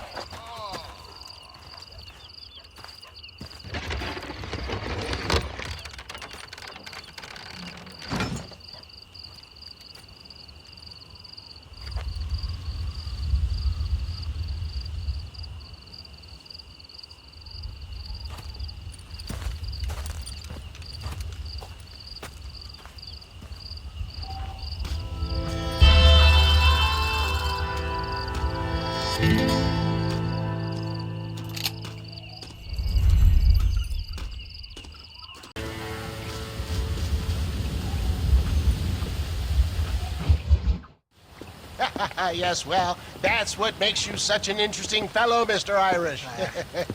Ah, Mr. Marston, I've come to wish you well. How are you, sir? I'm okay. It seems that our friend Mr. Irish here is well connected south of the border. Oh, it's true. They love me down there. It's like a second home. I've got more friends than you could shake a stick at, should you so desire. So you know the way? Oh, it's easy. We just get on me raft here and let the current sweep us away to paradise. Come on then, Dovey. I'm not sure your idea of paradise and mine are quite the same, Irish. Relax. We'll have a great time and we'll find your man Williamson, no bother. I hope so. Hey, come on now. Look at it this way. I know we ain't exactly old pals, but, you know, have I ever done you wrong? No, but not through lack of trying. Hey! You boys have fun down there. I shall miss you, John Marston. Thank you. Where are you headed? Oh, me? London or Paris or maybe Peking. I'm a traveling man, sir. This land is much too small for the likes of me. Well, try not to get yourself killed. Oh, well, yes, we men of science are not a very loved bunch in this land of myth and superstition. I'm off to the civilized world where men like myself are revered and given medals. Ha! Have fun. The same to you, sir. The same to you.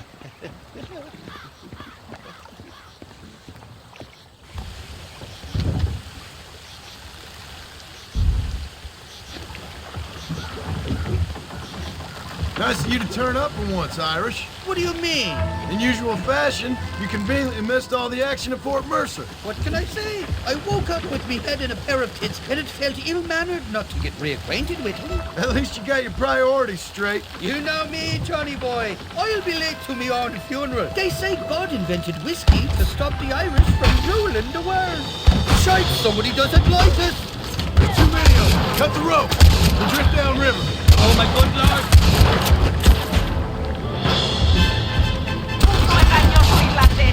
Now, Kate, I should have probably mentioned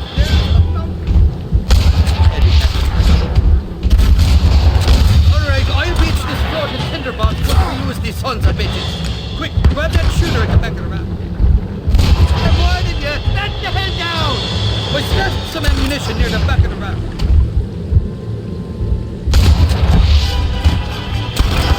Shite up.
on top of the cliff. Get the hell away from me! Not bad. There he is! This ain't exactly the reception I was expecting. You're not ones to forgive and forget, fellas. I see you. What the hell did you do to these fellas? I recall it was something to do with money and possibly some misunderstanding about it.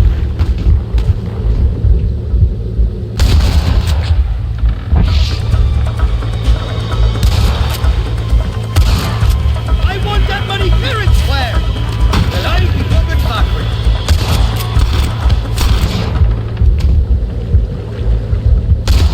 That's the pillar.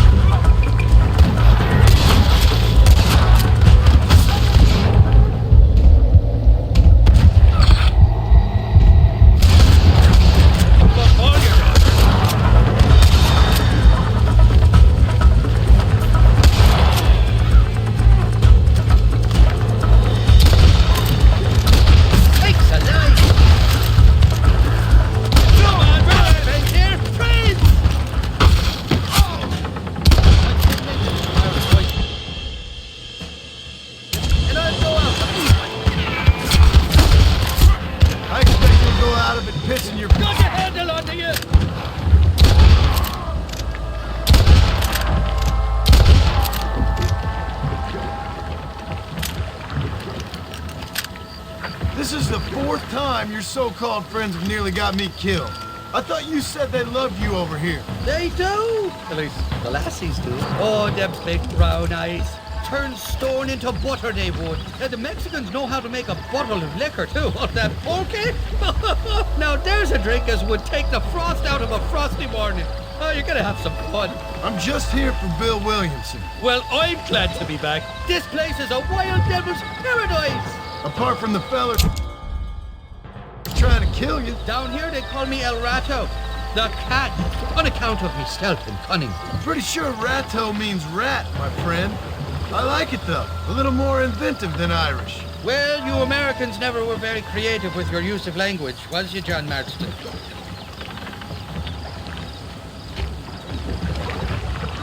Damn murder, sons of bitches! By that rock! Kill these ungrateful bastards, man!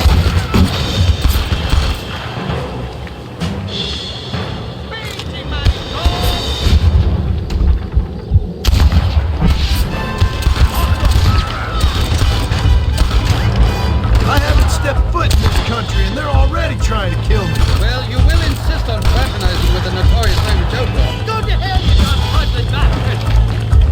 Over there!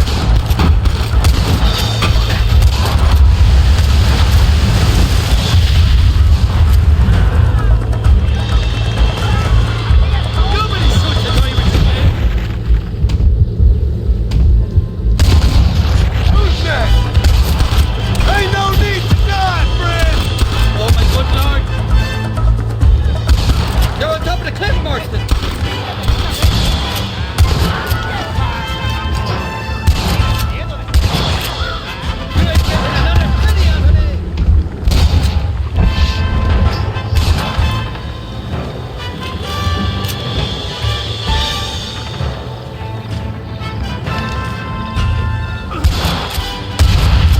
I want that money fair and square! What's the word for punch in Spanish? You tell me.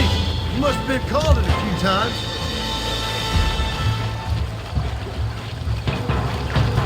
On the cliff to your left, more the bastard.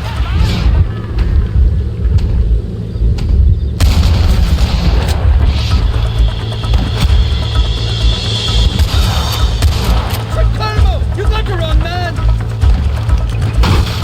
So much for your damn connections, Irish. I quoted an Indian next to it, didn't I?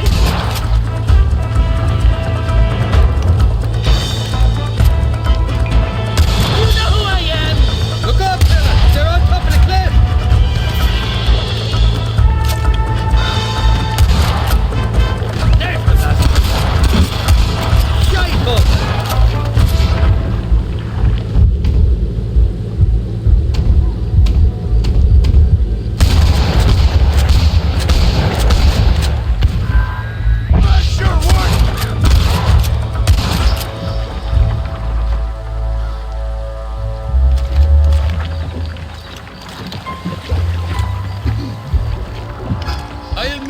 escapades, Johnny boy, I really will.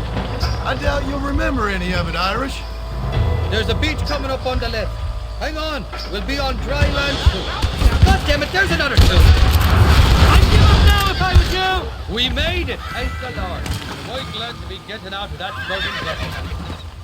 Oh, these horses look fresher. Whoop, and healthy. Before you degrade these poor fools any further, tell me where I'm headed. Of course, of course. Let me think. You do know people down here, aside from your friends who welcomed us on the way. Yes, I think so. I was real drunk last time I was here, John. You know how it is. I met an American guy, saw him shoot a man, drank with him in the village of Chuparosa. Funny guy.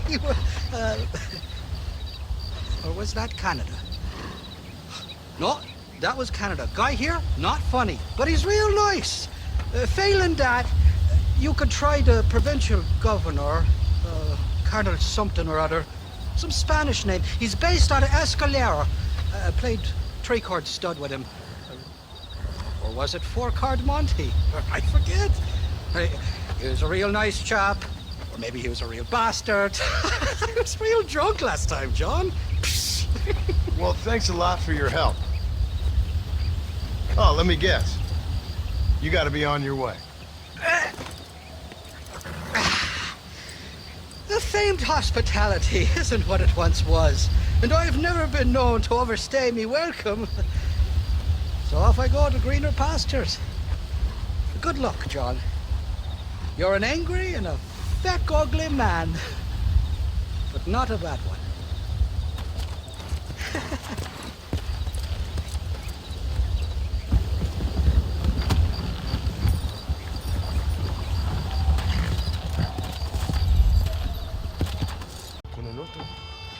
Compas pendejo, le dejé la casa. Y les digo, de aquí para acá, chingan a su madre. Y no, cállese, güey.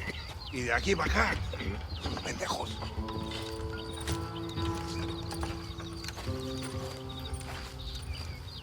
¡Hey, gringo!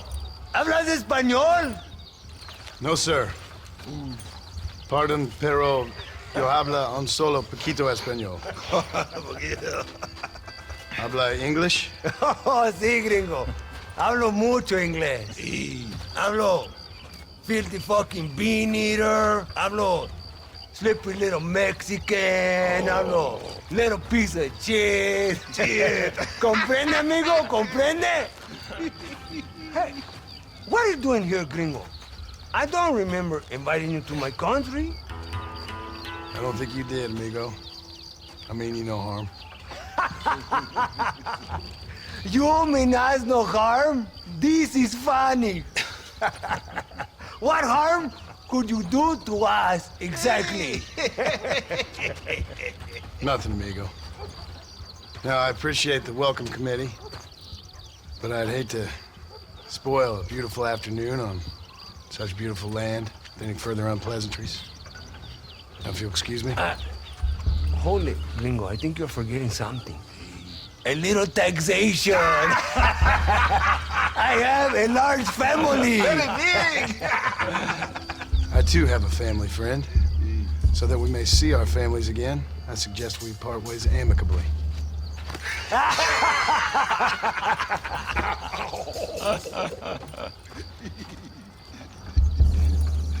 Can I see the boots, gringo? I think you can see him from where you're standing just fine, senor. Take off the boots, Americano. As you wish.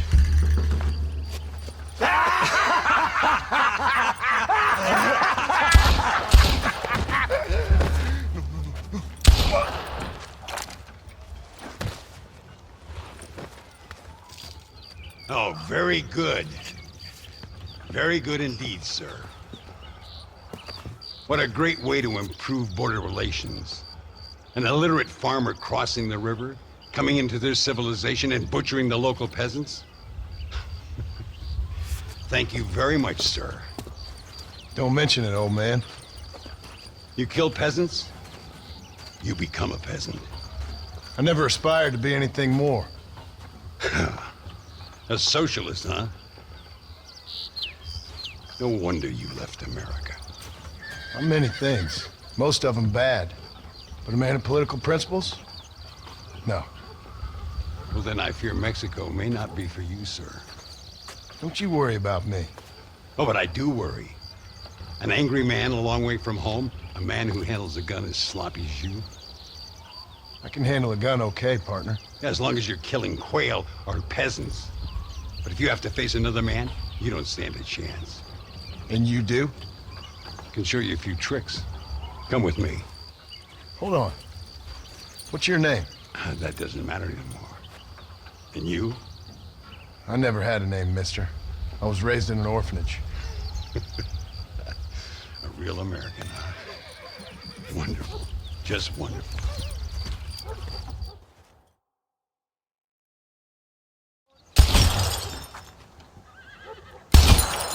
Well, you won't make it in the circus, but you can shoot. Keep on practicing. Thank you, old man. Now, who are you? No one interesting. Who are you? Landon Ricketts. Not a name that means much anymore. Means a little. You were famous when I was a boy. Yeah, killing men's a strange kind of fame. I was the fastest in my time. I must have been. I'm the only one left. What are you doing here? Living quietly. Waiting. For what? I don't know. And you? I'm looking for a couple of men. Bill Williamson, Javier Escuela. Escuela's from here. It could be. This whole place is teeming with Americans on the run. Mercenaries, locals hell-bent on revolution. Revolution? Another one? Yeah. Never really ends. This whole place has been a hotbed for revolution since before the Spanish left. Now there's another local guy running around promising the peasants their freedom. Just like the last 2 or 3. Local government, foul bunch. Colonel Allende, he runs this place like a feudal king. He's an awful individual. Is that so? Yeah. Until someone puts a bullet in his head. Come on, let's get back to it. You gotta keep that back straight. Otherwise it makes the gun jump. See if this Schofield makes a difference. Now that's a real gun. ¡Dios mío! ¿Quién es el borracho aquí? ¿Tú o yo? All right, let's go again. Concentrate on all 3 bottles at the same. Well done. Now that wasn't so hard, was it? Follow me. We're gonna try something a little more challenging. The birds around here are always raising hell. Scavenging and scaring the life out of the locals. I say we put your newfound skills to the test while doing a public service for the good people of Chuparosa. Here will do. I'm gonna scare up some birds. Let's see if you can take down more than one at a time.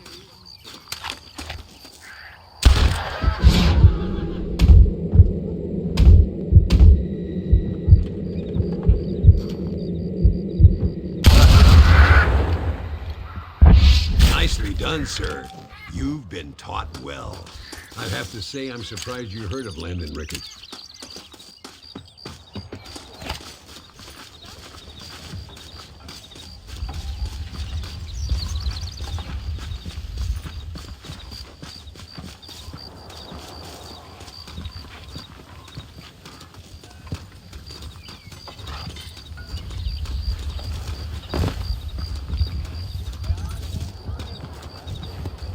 Ay, Señor Ricketts!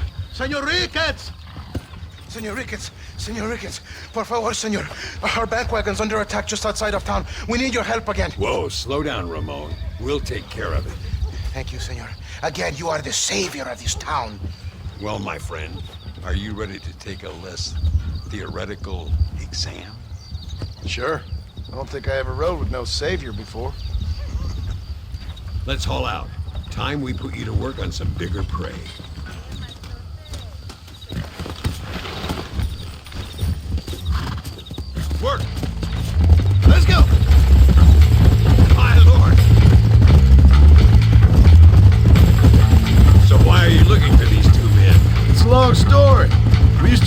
together.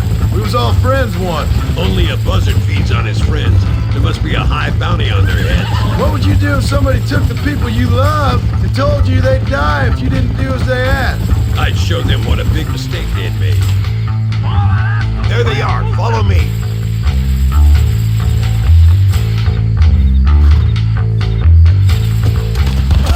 This sure is pleasant.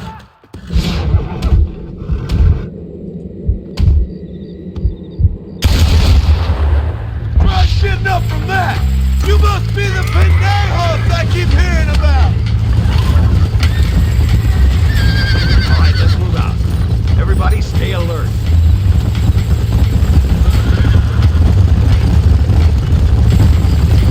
I can see you haven't lost your touch, Landon. Nobody said I had. You talk real big for a boy who couldn't shoot straight a half hour ago. And you talk big for an old man who can't stand up straight no more. Mire, señor. Hay muchos de ellos, cabrón. That's it. Make these bastards pay. Looks like that's all. Come on, let's keep moving. Let's go. So much for this quiet life of yours, Mr. Rickett. I didn't say I'd become a coward. I'm not gonna stand by and watch good people suffer. They've been beaten down for too long. I give them some hope. They don't know how lucky they are. Damn right they don't. My sorry. Yeah!